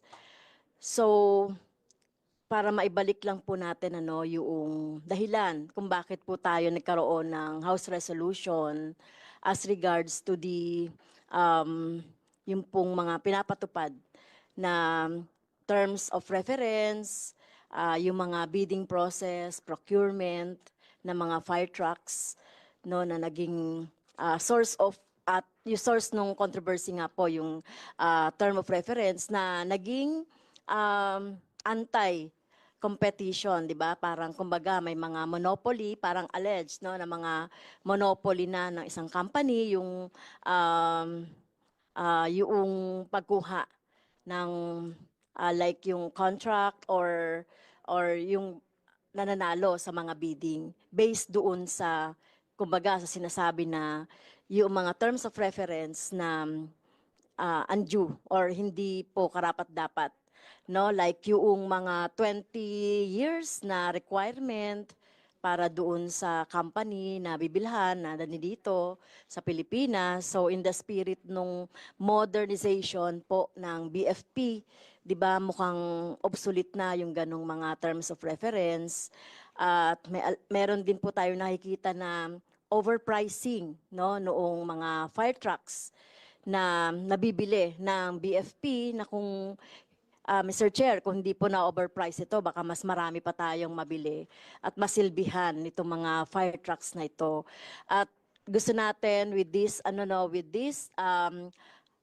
inquiry, House inquiry, we would come up with a reasonable mga terms of reference and at the same time sasagot po doon sa modernization and at the same time po mabago natin yung mga legislative measures like yung sa 9184 yung tungkol sa procurement and other related laws, Mr. Chair. I appreciate the chair for scheduling this hearing for briefing kasi medyo matagal-tagal na rin after nung budget hearing nung nagkaroon tayo ng tanungan about the about dun sa budget ng BFP, no? At ngayon, tingnan natin ano ba yung nangyari after that, Mr. Chair, no? Ano na ang ginawang improvement ng BFP? Ang dinig ko, Mr. Chair, parang walang nabago. Kung totoo ba 'yon, kailangan marinig po natin yung side ng BFP at ayun, no, makita natin come up with a win-win solution, no? At saka makapag-amend tayo doon sa law na gusto nating i-amend. Thank you, Mr. Chair. Okay, thank you so much, Madam Franz Castro. Siguro unahin natin ang Bureau of Fire para ma-update tayo on what happened on the procurement of those fire trucks by the Bureau, and ilan na po yung na-procure natin, magkano yung ginamit nating pondo, and what are the parameters that was set up on the bidding process of that procurement. So tell us everything. No, you are recognized, Superintendent Jesus Fernandez. By Thank you. the way, Mr. Chair, an inquiry, asan po si Superintendent Purakan? For the indulgence of the chair, Thank you, Mr. Chair. Director Purakan will be retiring tomorrow, and he has his Thanksgiving today. So, although he expressed his willingness to attend here, sir, siguro he must have to attend the Thanksgiving, the retirement honors that the Bureau of Fire Protection has prepared for him this afternoon at 4 o'clock, Your Honor. Okay, that is reasonable. Sige, go ahead. You are now recognized. To the Honorable Chair of this committee, Honorable Danes Fernandez, the Deputy Minority Leader, Honorable Franz L. Castro, and the other members of this committee, the resource person, other guests present here, my co-workers in the government from the Bureau of Fire Protection, good afternoon. Since we have been attending this meeting, we have amended the terms of reference of the Bureau of Fire Protection, focusing more on the equipment procured rather than the eligibility of the bidder. If we have to look back what we have transpired during the previous hearing, it is the recommendation of this honorable committee to open the competitiveness of the bidder. So we have opened the eligibility requirements for the bidder, whether it be he is a manufacturer or a supplier of fire truck. We have removed the number of years experience, and any new bidder can always participate in the bidding process of the Bureau of Fire Protection. As a special purpose vehicle, the fire truck is the lifeblood or our equipment to respond to any emergencies. And we have to make it sure that it has the technical specification that would respond to an emergency that has the capability of saving lives and property, so that we focus more on the clear technical specification of the equipment rather than the eligibility requirement of the bidder. We have amended our technical specifications since we appear in this honorable committee, and all the recommendations made by this honorable committee has been integrated in the new terms of reference, which we have been furnishing this honorable committee from our previous appearances in this meeting. For record, Your Honor, due to the successful bidding that we have conducted in the Bureau of Fire Protection, it boosts up the capability of the Bureau of Fire Protection. For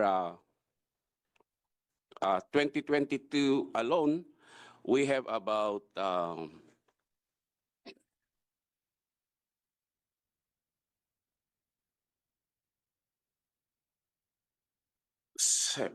72 firefighting equipment delivered. For 2020, for 2022 and 2023, we have 72 units delivered. For 2024, we have successfully bidded out 48 fire trucks, which was part of the 2023 budget of the Bureau of Fire Protection. And those on pipeline today, this remaining bidding process, we have received an additional of 1 billion from the congressional insertion in change in appropriation of about 70 units. We have already successfully bidded it out. And we have a pending 2.8 billion procurement due to the directive of the President to have all the municipalities without fire truck to be the recipient of this recently released 2.8 billion, Your Honor. Okay? Yes. So yung 2.8 billion mo, pending? Yes, Your Honor, because the DBM has just released last September, and in the procurement process, we have to observe the provisions of the procurement law starting from market study to the other requirements as provided for under the procurement law, Your Honor. Okay. Para to be precise sa mga sinabi mo, General Fernandez, number of years have been removed doon sa TOR. On the eligibility of the bidder, Your Honor, we have already removed that. The eligibility of the bidder. Yes, Your Honor. But on the equipment to be procured, we must to make it sure that the equipment must have the experience, because what we are looking into is the after sales of the equipment to be procured, Your Honor. So eligibility of the bidder under the TOR was already removed. But for the equipments, dun sa 15 years, hindi pa rin siya nawawala. Yes, Your Honor, because we must to make it sure that the availability of spare parts in the market are within those years. Because if we have to look at the market, the BFP must have a readily available spare parts in the market. And on the market study we have those number of years so that there is a steady supply of the spare parts to be used in times of repair of the fire trucks, Your Honor. Mr. Chair, yung kasi isa rin po You're sa recognized. question Before you about proceed, the dito. Chair would like to acknowledge the presence of Congressman Chairman Abante. Go ahead. Mr. Chair. Yung equipments na 15 years. So yung eligibility ng bidder na 20 years in the market or in the business, no? Tinanggal na natin 'yon. So we open to more bidders po yung ating ito lang, Mr. Chair, yung question natin dun sa equipments. Although we value the quality, we value po yung sinasabi ni Superintendent Fernandez on the availability of the parts. So hindi po ba parang nagiging parang naglilimit po tayo, no, noong mga parts, yung equipments na kailangan natin na 15 years. Kung meron pong mas mahusay-husay na darating na mga equipments, kahit na hindi siya 15 years na narito, pero maganda naman yung kanyang quality. So how would you balance that, Superintendent Fernandez? So yun naman po, kasi di ba kailangan i-balance din natin po yung modernization, no? As part of that, itong mga binibili nating mga equipments. Yun po, Mr. Chair. At ito ba, Mr. Chair, yung mga sa bidding mo natin, buong truck na po ba yan with the equipments or parts pa rin po na paano po ba yung bidding dyan, Mr. Chair? Anong binago natin doon sa dati? What we require for the delivery is the fire truck per se, Your Honor. It's not a piecemeal requirement for the Bureau of Fire Protection, Your Honor, to deliver the fire truck. It's a complete set of fire truck. Yes, Your Honor, that it can be used for suppression. We have to look at the market of the fire truck, Your Honor. Manufacturers of fire truck has track of records. So we must have to look at the track of records so that the performance of the equipment to be used can be rely on, Your Honor. This equipment are special purpose vehicle, Your Honor, and we rely on this vehicle for our responses. So tracking the record of the manufacturer would give us assurance of a response that can save lives and properties, Your Honor. If we do not require such requirement, we don't have the track of record of the manufacturing company or the equipment itself in the market, Your Honor. And of course, as we have already been Mr. Chair. Okay, Look, Congressman Congressman Abante. local ba yung contractors nyo? Under the requirement of Republic Act 9184, only Filipinos or 60% owned by Filipinos can participate in a public bidding, Your Honor. So we require that the bidder must be a Filipino-owned company or 60% of it is owned by a Filipino, but the law allows joint venture agreement with other manufacturers, Your Honor. Okay, before you proceed, siguro we need to ask also those mga involved, no, dito sa naging kasi as I remember it right, no, we during the hearing months ago, we requested for the momentarily suspension of the bidding process yon. Nasa sa inyo naman yon, but of course natuloy pa rin, and still parang nagkaroon pa rin ng mga problems dito sa mga local manufacturers and mga sumasali doon sa inyo pong procurement process. So basically they have a lot of questions, no, with regard to the issues surrounding the bidding process, and it is incumbent upon us to investigate this matter precisely on the resolution that was filed by Congresswoman Franz Castro. With this, I wanted to hear, the chair would like to hear the voices of these people who wanted to say something. Siguro, meron ba kayong kanya-kanya or isa-isa? I remember this woman. Ito yung pinakamaingay sa lahat. Si, ano pangalan nito? Si Wilma.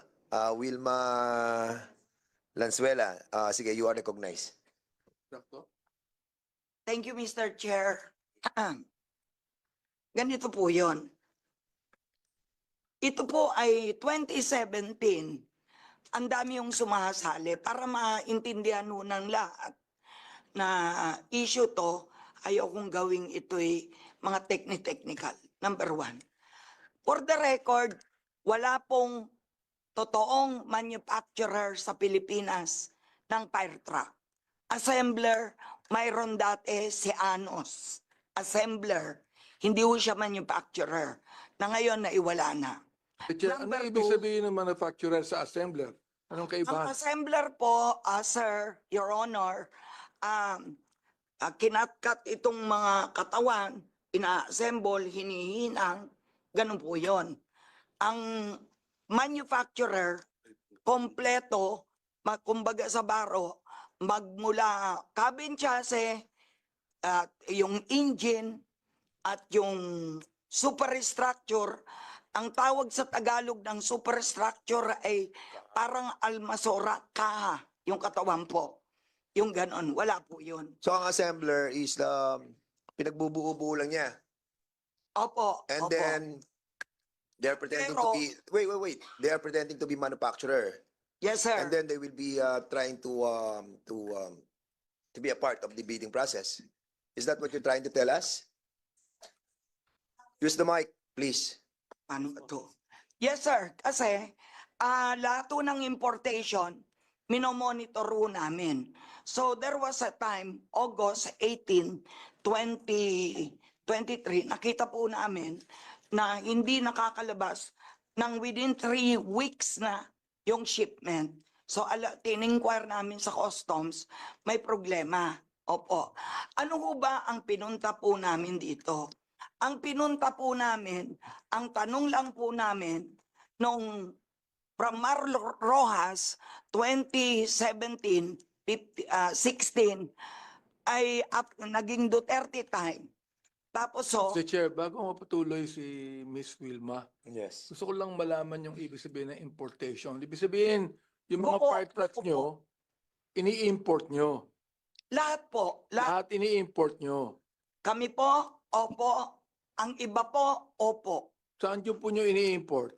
Kami po, ang mga may factory na European such as MAN, katay up niya na sa China ang Sinotrack. That was 2014 po, sir. O yung Na assembler imported din yung kanilang mga ina-assemble. The parts. Yes, sir, kasi po, bibili nila yung cabin chassis. Kung gusto nilang lagyan dito ng katawan, na dito na igawa, almasora. Ang alam ko, ang imported lamang dyan, Mr. Chair, yung makina. Makina Diba? at Yung makina, saka yung braking system siguro. Di ba? Pero yung pinakakatawan ng fire truck, local na yan. Tama? Hindi po, sir. Hindi po. pa rin local. Maski po yung kasalukuyang kampiyon at itong mga kasamahan ko na hindi lang kami ang nagkwe-question. Alam po nila yan. Kaya po nung nakita ko sa period that prompted me, eto po, ano yung sabihin manufacturer? Kay Subic, kay Pier 15, malapit sa Coast Guard, namin to nakita. Kay Subic, Pier 15, La Union, Batangas, pareho po yan. Are you accusing somebody of trying to assemble everything and then they will be joining the procurement process? Sir, wala pong violation. Yung maski assembler or kwan, sumali. Ang ina-addressan ko lang po, yung sasabing manufacturer na hindi naman po totoo. Sino yun? Yung manufacturer na sinasabi mo? Yung ini-insist ng Bureau of Fire na manufacturer na hindi. Ito po ang rason ko. Bakit po ako nandito? Ito lang po ang gusto kong ipaliwanag. Nandito ako sapagkat noong May 12, 2021, ini-insist ko kay Mr. Gary Lunas, peke ang mga dokumento na FC Cura. Yun po ang pinunta ko na gusto kong adresan. And yet, tuloy-tuloy. Ginanito ako ni General Poracan. Pagbigyan mo na kami, committed na kami. Kasi po, mahirap pong magsalita nang wala pong preba. Ano po? Mismo Bureau of Fire inadmit So, Yun po. pinapaboran is? Sino pinapaboran? Po, Wait. I'm asking you. Sino pinapaboran ng Bureau of Fire? ay di, yun nung palagi. A while ago, you were saying a company. Sino nga inaakusahan nila? Oh. Palmer, na balik-baliktad lang po. Ano po ang preba ko? Sa bading ito. Sino ba? So, pakinggan niyo ako. wait muna. You are accusing somebody of doing something wrong, di ba? You are accusing, di ba? And then I will be asking the General Fernandez. So they are accusing FC Cura, andito ang FC Cura. You are accusing them that sila lang lagi ang nananalo sa bidding. Is that what you're trying to say? Categorically, yes, sir. Okay, so sino ba mga nananalo sa bidding? On the allegations of Ma'am Wilma, we have already removed the eligibility requirements of the bidder, whether it be a manufacturer or supplier. What we have focused is the equipment itself, the fire truck, the superstructure itself. So on his allegation, Ma'am Wilma is always present in our bidding participation. We have proved in the minutes of the bidding, even during opening, even in the pre-bid conference, that they have participated in such bidding. So we can provide this honorable body, sir, the attendance that we have during the previous, even this previous 2024 and 2023 procurement, that they have participated in the procurement process, especially during pre-bid conference and in the opening of bids, Your Honor. Mr. Chair, what What can you say about the accusation of Miss Wilma? Yung sinabi niya na committed na kami. Oo. Perhaps it's within Ma'am Wilma because kumbaga tumutukoy siya ng isang tao na nagsabi nun, which is not me, Your Honor. So on the part of the Bureau of Fire Protection, this is a competitive bidding and anybody can purchase bidding documents, can participate in the bidding because it's an open competitive bidding. So we follow the procedures set forth in the 9184 on the bidding process, Your Honor. Anybody can participate in this procurement process, Your Honor. Yes, Yeah, Your Honor, okay, as long...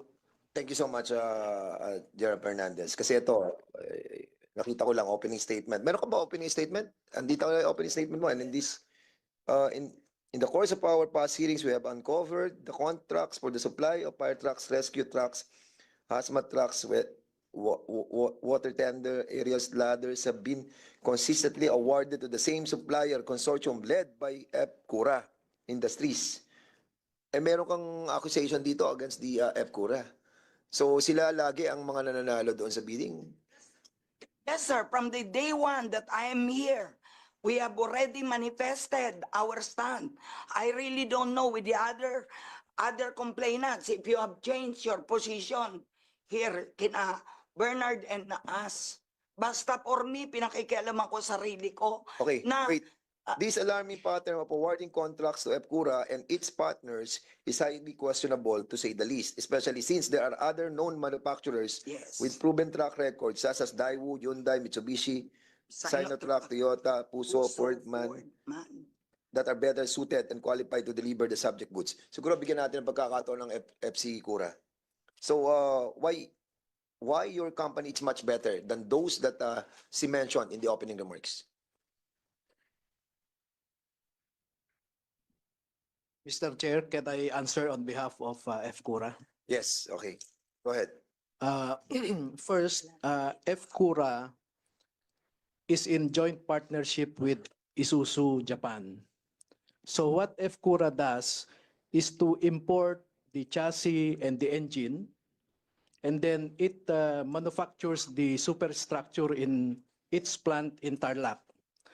And with regard to the allegation of Ms. Lanzuela that there is no assembly plant in the Philippines or there is no assembler in the Philippines, that is false, Your Honors. In fact, we can even classify the plant in Tarlac as a manufacturer. And we are respectfully inviting the committee, if it so minds, to inspect the assembly plant in Tarlac. Second, Your Honor,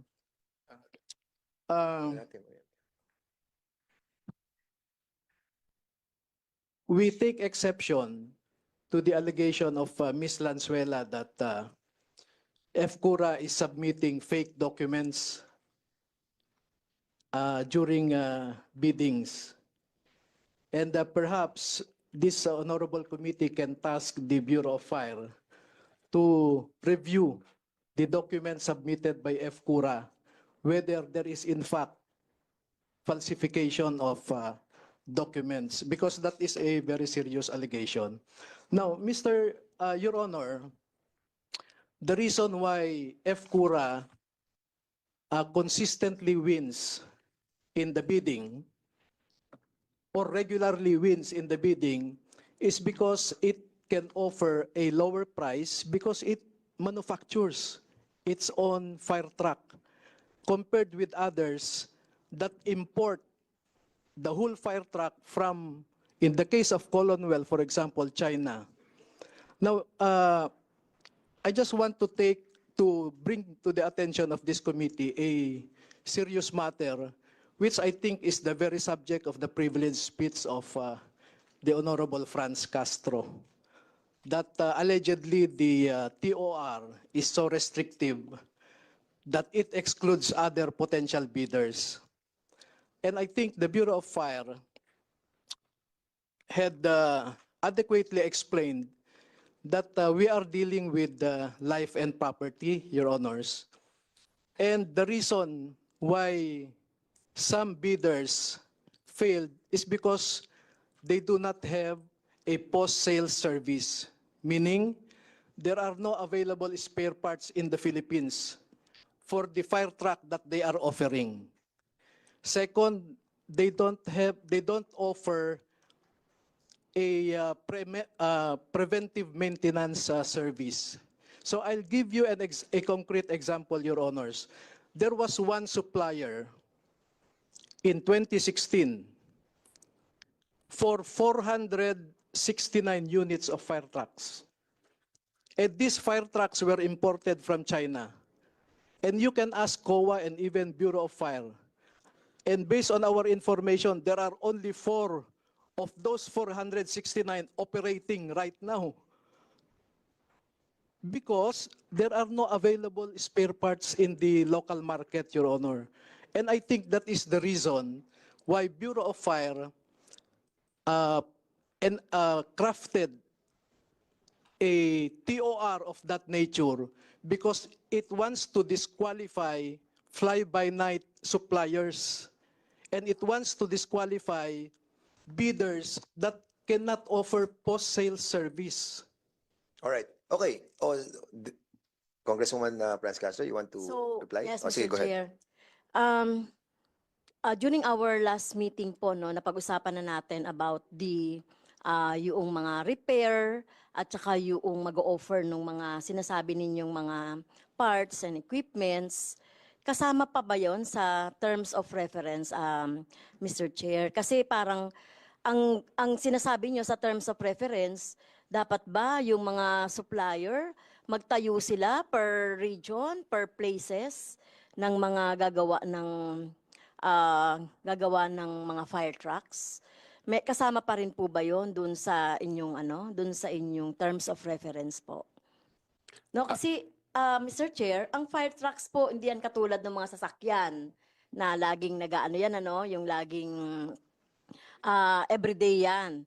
Ang fire trucks ay hindi naman parating ginagamit yan. So hindi ba sufficient na meron talagang mga nagre-repair, ng mga regional or whatever na magre-repair, not necessarily na magtatayo ka per region, per province ng mga Okay, Superintendent Fernandez, you can reply. Yes, Your Honor, we require the bidder to have a service center in its region. We have to take note, Your Honor, that the fire truck composes of the cabin chassis, which is the engine and the chassis itself, the pump, and the superstructure, or the mechanism that would combine the power of the engine to have the pump works, Your Honor. So we require the expertise of this regional service center to have the capability of to repair the pump, the engine, and the superstructure or troubleshoot. Because, Your Honor, the fire station is paradoxically located in all municipalities and cities. And we have to also to take caution on the expense of the government if they would bring the fire truck away from the regional centers, Your Honor. So it would be costly on us, the Bureau of Fire Protection. So we require. Mr. Chair, may I cut our superintendent? Kasi kung meron namang warranty yan for 10 years, 15 years, hindi ba pwedeng merong ano tawag natin doon, mga technician that could service yung mga fire truck. So not necessarily na parang additional cost, di ba, on the part of the supplier, yung mga ganon na mga requirements natin for as long as pwede po siyang magawa, no? With a cert guarantee or warranty ba ang tawag doon. Hindi ba pwede yung ganon po Superintendent, Mr. Chair? The crafting of the technical specification of the fire truck, specifying the service centers, Your Honor, is part of the performance audit of the COA in 2016 as has been expounded, Your Honor. it is a clear recommendation of the COA to have service centers of this fire truck in its region, to have a clear technical specification so that the requirement of the end user would be what we expect to be delivered by the winning bidder, Your Honor. So we draw all the technical specification based on the preference audit of the COA in 2016, auditing all the procured fire trucks of the Bureau of Fire Protection that uses the special account in general fund, Your Honor. We have several fire trucks. Requirement ba, Mr. Chair, per region ang service center or per province? Per region, Your Honor, Per at least per region. So we have only 17 regions, Your Honor. So we have 1,400 fire station across. So we make it sure that in each region there is one service center, Your Honor. Na Mr. Chair, yung kura lang nakakapag Supply. comply nung ganong terms of reference nyo. Kasi kung ganon, di laging sila na yung mananalo. So yun yung sinasabi natin, na mapigil natin yung monopoly ba ng bidder na siya na lang yung nananalo dahil doon sa requirement. No? Kung mako-comply, kasi ang aim lang naman natin dito is walang expenses on the part of the government in terms of mga repair, kung may mga masisira na within warranty pa naman ng mga spare parts, ay yun, di ba? So, pwede na yun. And then, yun nga, ayaw natin talagang magkaroon ng additional expenses. Kasi kung lalagay nyo yun, meron bang ibang supplier that could comply with that aside from Kura? Meron po bang nakipag-bid na may ganun po? There are several suppliers, Your Honor, that can comply with the requirements of the service center, Your Honor. We must have to make it sure that FCURA is a supplier and he has partners of service centers.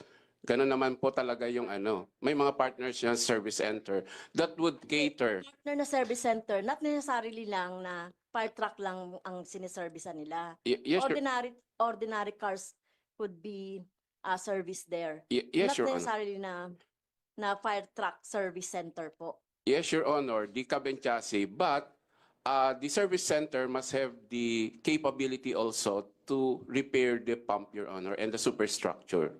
Kasi kung cab and chassis lang siya, generic lang yung Your Honor, yung pagka-repair niya. So in Pero other words, makasingit lang ako dyan, para medyo... so in other words, ang FCURA lang ang nakaka-comply with all those requirements? hindi naman, Your Honor, because we crafted the technical specification in a generic requirement, Your Honor. And kung titignan natin naman, Your Honor, yung totoong nangyayari sa baba, sa industry, kung titignan natin, what are the kind of trucks flying along our streets? Parang ganun lang yung natin, Your Honor. So that when this truck would back down, there's someone who would repair for it. Fire truck kasi ito yun, Honor. And addition to the cab and chassis, he must have also the knowledge to repair the pump and the superstructure, Honor. So those who have tried to be a part of the bidding process, kaya hindi na sila pumapasok because they have no capability of doing those things. If ever na yung fire truck will back down, wala silang mga service centers. Marami naman, Your Honor. Say for example, okay, sige. Isuzu, Hino, Hyundai, those are cab and chassis and they have service centers along the they can have partners with the pump so that they can have repaired your Yeah, I understand. So bakit hindi kayo makipag-partner so you can bid properly? Sir, can Sige. with the What is your name? What's your Peter Gocheng? sir, I'm Mr. Peter Gocheng, the General Manager of Colonel Trading. Okay, go ahead. Thank you for recognizing me. Mr. Anyway, Chair, sir, bago siya, Yes. I'd just like to ask a question bago si Mr. Peter Cosing. I'd like to ask a question to Superintendent Fernandez. Sige, go ahead. Meron kayo motor pool? Oo, Do you do your own repair? During the time na ano sir, nung transfer of Your Honor, PCINP, we have motor pool, but the budgetary requirements in the program, Your Honor, is that we have earmarked the repair and maintenance of its fire truck in the MOE, Your Honor. So magkaroon na kami ng parang doon sa programming namin, Your Honor, is for a quarterly basis, there is, for the repair and maintenance, Your Honor, there is a 10,000 repair and maintenance for the minor, Your Honor. So part of your, Mr. Chair, part of the requirement that you have in your bidding is the after-sales service. Part of the requirements. At yung si Kura has a better after-sales service than any contractor, fire supplier. Any supplier can have that service center, Your Honor, as long as Hindi, i yun nga, require. tinatanong ko kung si Incura has a better after-sales service. There are other bidders, Your Honor, that have also the sales and service as have been enumerated by our. And that's the reason why I'm resource person. asking those who are trying to say something about this. Kasi nga, sinasabi ninyo, you are accusing yung F-Cura na sila lagi nananalo. Now, ang binabanggit ng Bureau of Fire, because yung after sales nila, meron sila. Kayo ba meron ganun? Sige, go ahead. Mr. Peter, go. Sir, maraming salamat po. Itatakal ko po one by one yung sinabi ni General Fernandez, ni Attorney Baligod. Number one, ma'am, sir, for the information of the committee, the eligibility requirements from the Bureau of Fire, nasa GPPB naman po yan, 4 lang yan. So we have no question. Ano yun? Business registration, mayor's permit, tax clearance, and financial statement. Wala kaming problema doon. Sa additional, sa technical requirement, yan po yung parte ng cabin chassis, truck, accessories. Wala kaming problema doon. Dahil in fact, nag-submit kami nun sa committee ito, yung technical comparison. Walang pinag-iba yan, sir.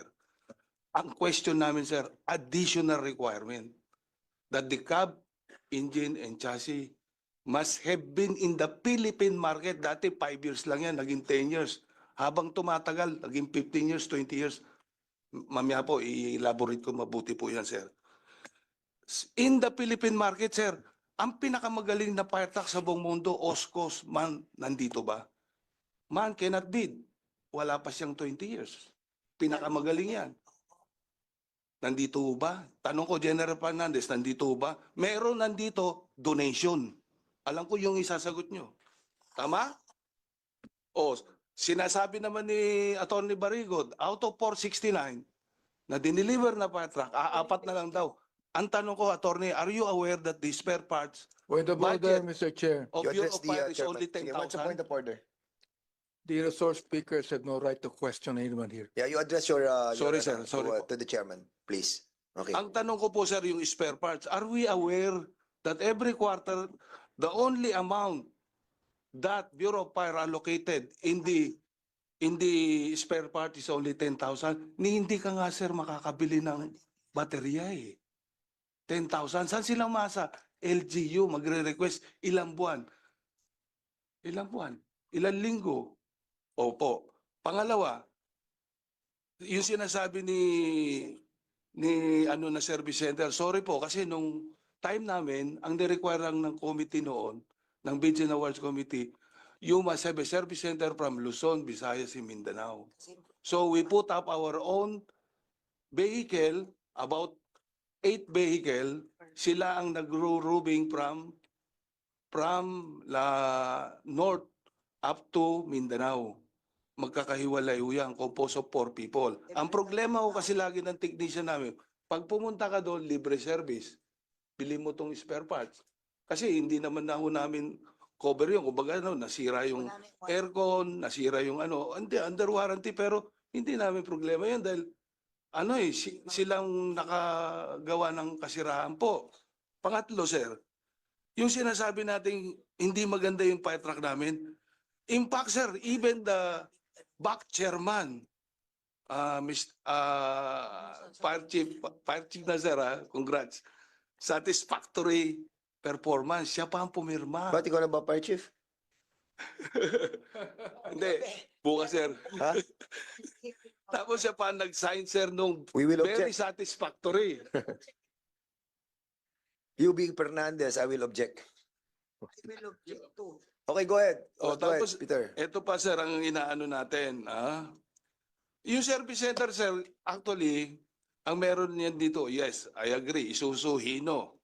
But Isuzu Hino, wala na yung dati niyang pinapartneran na si Jero. So, hindi ko alam kung sino ngayon, sir, kasi we've been out of the bidding process for almost 2 years na. Hindi na kami sumasali dyan. Kasi nga, ang problema namin, including our own partners ko sinabi, sir, kasi magkakasama kami dito nagko-complain. Dati, 8 kami. Bumaba ng bumaba dahil nawalan na ng gana dahil sa nga po sa medyo tumagal yung hearing natin. Siyempre, alam mo naman, sir, may mga expenses din yung mga yan. Hindi din nila masustiniran unlike us. Isa pang question namin, sir, yung sinasabi nating talaga hindi ka makakasali. Bakit ka mo?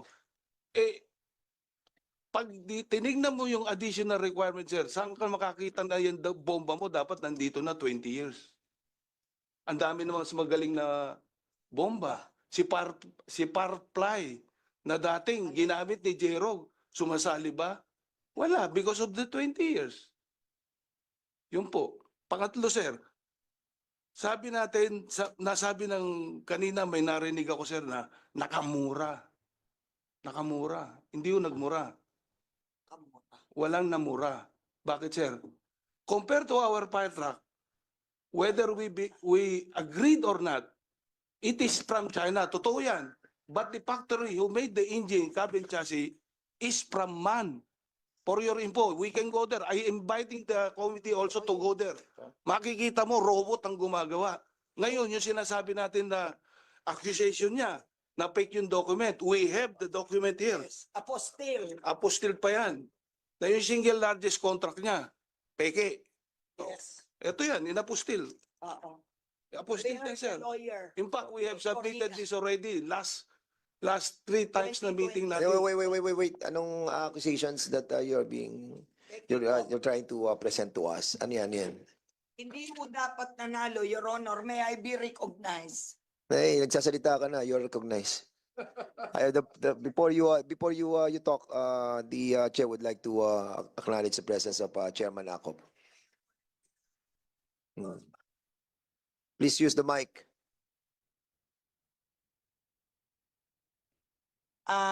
Thank you, sir. Before kami magsalita ng mga ganito, it has to be founded. In order na ito ay tama, nag-hire kami ng lawyer and detective sa Korea to find out na ang kanilang counterpart ay peke.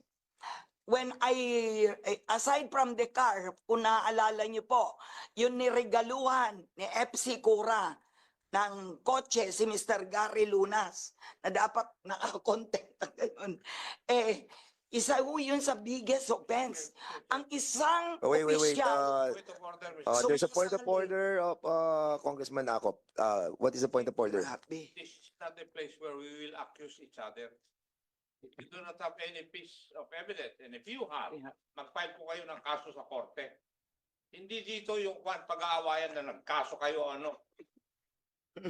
Yes. Otherwise, I will declare you or move to declare you out of order.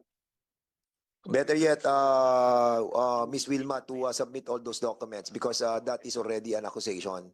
And just give us the documents and we will be trying to study that. And please refrain from accusing anybody in this briefing. As a matter of fact, this is only a briefing, hindi pa to an actual hearing. So submit those documents and we will try to check it out first. Okay. Okay. I apologize to General Ako, please. O sige, bigay. Kasi pag ganito ho kasing may nasubmit ko na po ito noon eh. Last ano pa po, bago yung last Saan nyo nating sinubmit? hearing, February Dito? 1, 2024, bago yung mag-last hearing, nakapag-submit na po kami. Okay. Yung po. Ngayon, ito na lang po original.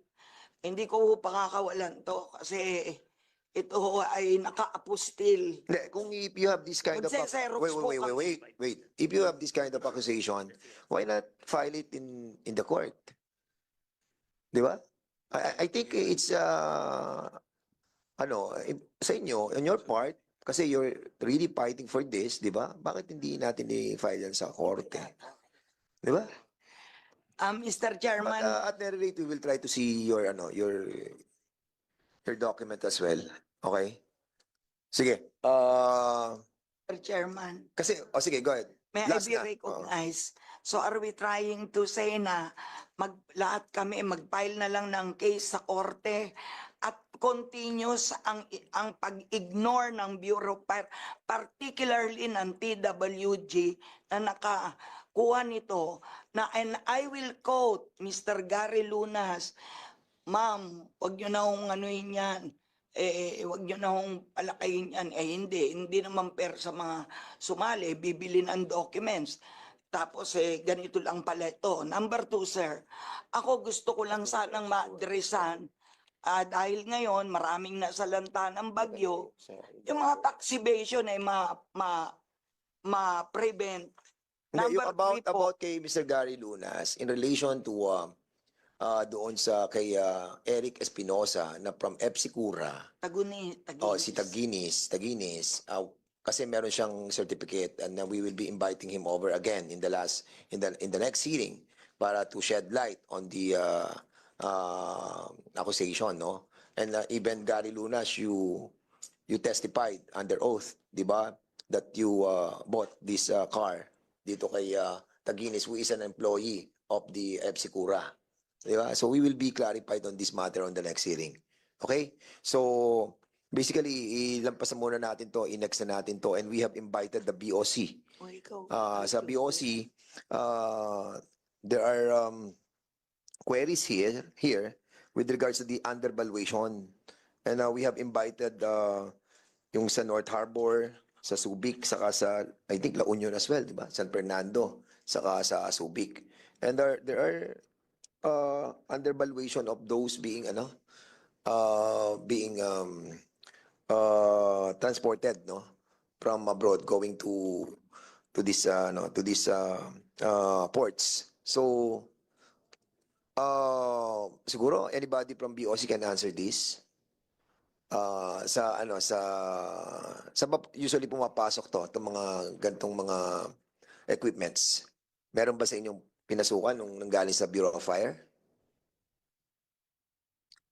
Anong port ang pumasok ang mga fire trucks natin? Mr. Chairman, may I be recognized? Yes, you are recognized. Please Thank- state your name and your I'm position, please. Rizalino Jose Toralba, Mr. Chairman, Mhm. the District Collector of the Manila International Container Port. I just assumed my office last October 14, sir, Mr. Chairman. Yes, go ahead. Our experience, Mr. Chairman, these fire trucks are in my port, based on the letter request from this honorable committee. Wala naman pong walang dumating na fire truck, Mr. Chairman, from this 2024. Medyo may konti lang ng 2023, Mr. Chairman, but these are all subject to clearance from our import assessment service. So no 2023, ilan ang pumasok sa inyo po? 6 na fire trucks lang, Mr. 6 Chairman. lang, oo. So no Opo. 2022, I have no records on that, Mr. Chairman. But if the committee will ask me to provide the record for 2022, I will be submitting it, Mr. Chairman. sige, submit na lang po sa amin mula noong 2020. 2020, Mr. Chairman. Yes, kailan pa kayo nag-start ng bidding? Kasi 2019 lang ata kayo nag-start ng bidding, di ba? When you were allowed to do the bidding. Kasi nag-bidding pa kayo sa PITC eh. Yes, Your Honor. We started in 2018, Your Honor. We crafted the technical specification based on the recommendations of COA in 2016 and make the necessary market study, Your Honor, as part of Yeah, today okay. to AR. So ano na lang siguro, Mr. Toralba, no? Sige, give us all those that pass through your ports from 2018 to present. because may queries dito of undervaluation of those equipments that pass through these different ports. And we'll try to check it out as well. No? Mr. Chairman, may I be recognized? Yes, sir. Sige. May we be clarified, Mr. Chairman, is this only for the Manila International Container Port or for the whole Bureau? Well, I think all those beaded fire trucks, no? Can you kindly give Mr. Toralba all those beaded fire trucks? Part of the contract, Your Honor, is the responsibility of a contractor to do the importation, Your Honor. Oh, yeah. We correct. don't have any record of the importation requirement. What we require from the bidder is the delivery of the equipment itself. Your Honor. General Fernandez, kindly give us all the details ng mga who won doon sa Yes, mga Your Honor, we will. sa mga beaded Yes, Your Honor, fire trucks. we will And then comply, we'll Your give it to Mr. Toralba Yes, Your through the COMSEC. Yes, Mr. Chairman, we will do that. From 2018, Mr. Chairman? Yes, to the present. Yes, Para Mr. makita Chairman. po natin lahat. Then give me the winning bidder. So, Mr. Peter Gochen. Sige, go. Sir, if ever, sir, on our next hearing, kindly invite the previous director, Attorney Dino Tuason, who is well versed on those documentation. Because in fact, I don't know why he did not We appear have, today. no, for your information, we have invited that person already. Yes, correct? sir. But he's not present on today's hearing. He was already removed, sir, but he knows everything about this, and including the CIS ba siya? CIIS. Yes, sir, tinanggal Okay. din nila, sir. We don't know, maybe dahil dito. Noon po. Sige, so we will be inviting them over as well in the next hearing. Since, Sir, can sige, I make further clarification, Your Honor, for the submission to this honorable chair? go ahead. Can we also include other procurements other than those 2018? Because yearly we have earmarked procurement of fire trucks, Your Honor. So meron ding 2014, Hindi, kayo ba nag-bid nun? Di ba nag-start lang kayo ng bidding 2018? we also bidded it out, Your Honor. Sa kayo? Bureau of Fire. Yes, sir. Okay, sige. Yes, sir. Sige, include So that as well. we will also furnish all our bidded fire trucks that was imported during that time, Your Honor. Okay. Yes, sige. Your Honor. Thank Alright. you, Your Honor. Sige. Mr. Toralba. Thank you, Mr. Chair. Mr. Chair, may we be clarified again if the ports that we will be submitting are all the ports indicated in the letter from this honorable committee? I think we have to check it out first, those beaded fire trucks where it passed through. Kasi parang lahat na ata yan nilagay, no? Hindi So- po, di po, Mr. Chair. MICP, North Harbor, Harbor Center, Subic, La Union, and La Union only. Only 5. 4, Meron ba yun? 2 subports and 3 major ports. Hindi, ang tanong ko, dito ba dumaan? I really don't know if these Yeah. fire trucks pass through the kaya nga, We do what not I know wanted it is to see first kung sino-sino mga winning bidders doon para at least alam din nila. So, specifically, malalaman po natin. So, I'll be asking them to submit it to you. Para, Thank you, Mr. Chair. Para at least specific po yung mga ports. Opo. So we'll just wait for the file from Bureau of Fire Protection. And then Mr. we'll Chair. try to find out if there is undervaluation that was being asked by, hindi ko alam kung sino nagtanong nito si Congresswoman, nito, kasama mo, sa Senator, Sherlyn Rosas ata, siya nagtanong nito Mr. And Chair, she's not present right now. That's why we'll be inviting her in the next hearing. Thank you, Mr. Chair. I'd like to find out, ano bang bidding nyo? Iba-iba ba? And in every port or in every place, ibang bidding ba yan? Depende sa O isa lang? It depends on the source of fund, Your Honor. We have different sources of fund. So it depends on the source of fund. So we determine the number of units and the approved budget cost of each Hindi, source of fund. saan yun? Iba't ibang port ba? In the national headquarters, Your Honor, it's the responsibility of the bidder as part of the contract for the importation of such equipment, Your Honor. It is not private on. So ibig sabihin, in the national headquarters, there's only one bidding of all fire trucks all over the country. Yes, Your Honor, that's true, Your Honor. Okay, so Mr. Chair, clarification. Mr. Chair, sa BFP, Sinasabi niyo, Mr. Chair, yung equipments, qualification for 15 years, existing here in the Philippines for 15 years. Ano-ano nga ba yung mga brand na yon, Mr. Chair? Your Honor, if we have to look at the cab and chassis manufacturer, kung 15 years, I think about 2009, kung 2024 minus, 2009. andito na, Your Honor, May yung, 2009. yes, Your Honor. So if we look, there are several cab and chassis available, European, Asian, and even China-made cab and chassis, Your Honor, So, present. Marami, Your Honor. Marami po yan. Marami. Pero, narinig ko yung Isuzu. Tama ba ang Kura nakapag-partner with the Isuzu? Tama po. So itong Isuzu pasok po doon sa requirements. We have evaluated them and yes, we partnered with Again, Isuzu Mr. Chair. also. Ay, sorry. Marion Kura, ano sabi niyo po?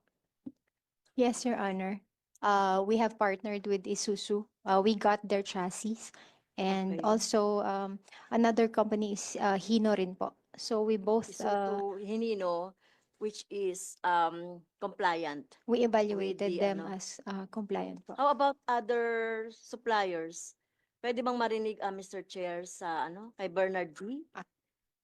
Sa inyo po, sa supplier or bidder? Yeah, I'd like to concur with yung nabanggit po kanina. Ang eligibility kasi ngayon ng BFP is kailangan present in the Philippines yung truck manufacturer saka yung pump for the last 20 years. Unfortunately, 20, teka, may I be clarified? Is it 20 years or 15 years? Kasi sinabi niya 15 years. tama po yung sinabi ni General, 15 Mr. or 20? Chairman. Tinanggal na po lahat ng ibang eligibility. Ang naiwan na lang po yung dalawa pong yon. Opo. So 20 20 years years, po Your for Yung eligibility requirements ng bidder, tinanggal na natin, Tinanggal Your Honor. na. Yung equipments po. Yun yung 20 chassis. years, Your Honor. 20 years din. Kala ko 15 years. Sabi mo, kaya binibilang natin yung 2009. There are here kaya na, ano po? Mic nyo. I just conferred with the technical committee, Your Honor. It's 20 years, Your Honor. So, So, 20 years. Yes, Your Honor. Nakabaliktad ako doon sa dati nating technical bidder requirement, which is 15 years So, doon sa... Ay, dapat nandito na sa 2004. Pilipinas ng 20 years. Yes, sir. So, dapat 2004, andito na po. Yes, Your So Mr. Chair, for that fact po, isuso lang po talaga ang nagko-comply. Kasi sila lang po ang may track record na 20 years. Plato. Kasi pakiki-close okay na na, okay yung na, mga okay mic. na. Mr. Chair, hindi ba usually ang bidding ang ginagawa yung the lowest bidder, di ba? Pero kasama dun yung the requirements of 20 years. Oo. Yung equipments, di ba? So, who gave the lowest bid? We do the pass and fail criteria, Your Honor, on the eligibility requirements, and we have a separate opening of the financial envelope. So marami din ang nagbibid, Your Honor, and whoever bid the declared as the least calculated bid would be the one to be declared, Your Honor. So in other words, kahit mababa ang bid mo, pero hindi ka pasok sa 20-year rule ng equipments, hindi ka rin pwedeng manalo. So talagang mananalo lang is FC Kura. Hindi. Yes, sir, because what we require is the equipment, Your Pero Honor. yung lang naka-joint sa Isuzu. Any bidder can have a joint venture. Sabihin mo na sa amin. Yes, sir. Kung sino Kung halimbawa, hindi ka Isuzu, pero hindi ka 20 years, so hindi ka mananalo. Mananalo din, Your Honor, Hino, Hyundai. Marami na sila dito, So marami pa rin 2004, sila. Your Honor. Ayun, okay. Alright. Sige, lastly, sige, at ano na pong oras? Meron pa ho kaming quadcom bukas. At galit na ho si Chairman Akop. Gusto na i-suspend. Sir, palagay ko hindi tamang kasama yung Hyundai. Kasi ang Hyundai nyo, puro mga ambulansya, service truck. Sige, Chair May I, Fernandez. sir? When we conduct the market study, we scan the Asian market. So Asian benchmarking ang ginawa namin, Your Honor, because the Bureau of Fire Protection would make it sure that what we procure is the economical type of equipment that we'll be using that can respond to emergencies, Your Honor. So if we look at Japan, Korea, they have the best fire trucks, Your Honor. Pero if we have to look at European market, they have the highest, they have the best standard but the highest cost. Kaya hindi sila nakakapag-bid sa atin kasi 22 million ang kanilang fire truck, Your Honor. So ang kaya lang ng ating gobyerno ay yung Asian yung Asian market na na-scan namin, Your Honor. Asian standard. Japan, Korea, yes, Your Honor. Okay, since we don't have time anymore, ladies and gentlemen, before we suspend this hearing, Ma'am Cora. Kayo pala si Cora po kayo. Kayo, ang apelyido niyo, Cora. Opo. Kayo pala, honor. Opo. Miss Marion Cora. Okay, sige, go ahead. Opo. You're raising your hand. Can I just Ms. Cura, Mr. Chair, tinatanong ni Chairman yung pangalan mo dahil baka kunin niya yung cellphone number mo din. Asawa na yan, for sure. Opo. Sige, go ahead. Your Honors, I'd like to include lang sa usapan. Hindi lang po kami yung nakapartner ng Isuzu for a while. In fact, Mr. Panpisco here had been a partner of Isuzu as well. Miss Lanzuela here of Colonwell has also been a partner of Isuzu. Oh, Yun lang po, Your Honor. baka nagpipigil lang yung... sige, lastly, ikaw uli ang huli. Miss Wilma. Ano ang pila? No, you address the chair. Don't address this resource person. You address the chair. And use the mic, please. Mr. Chair, I'd like to disagree with the statement of Ms. Cora Marion because I receive a lot of entry from customs that contrary to the claim of some people, which I'm going to present in the near future, all the incoming now, that's why Isuzu Philippines has issued a prohibition for Isuzu Chongqing not to bring into the country. Before I go to this honorable body, 70 years old na ako, ayoko mapahiya. Dahil gusto ko tama. Ang aming congressman sa Manila, si Pastor Abante. Oo. Hindi ko tayo mapapahiya sa mga claim natin yun. Okay. Dahil Mas documented po. matanda po sa akin si Congressman ako. Okay, so that will be the last. Chairman, Yes, your name was mentioned, so you are recognized. I agree that I'm older, pero lalabanan ko po kayo kung anong physical activity ang pupuntahan natin. Hindi, kaya nag-co-corp na lang ho kami. Okay, lighter moment because we are all tired. We've been here since this morning and we have an early hearing tomorrow.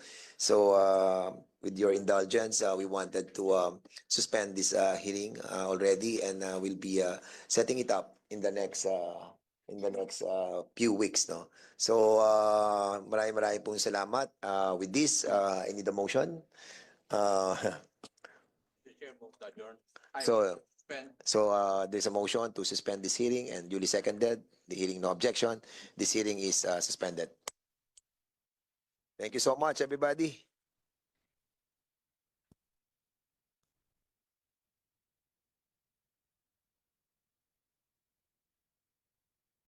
Andiyan po yung pamilya. Pamilya ng mga namatay po. Andiyan lahat, no? So,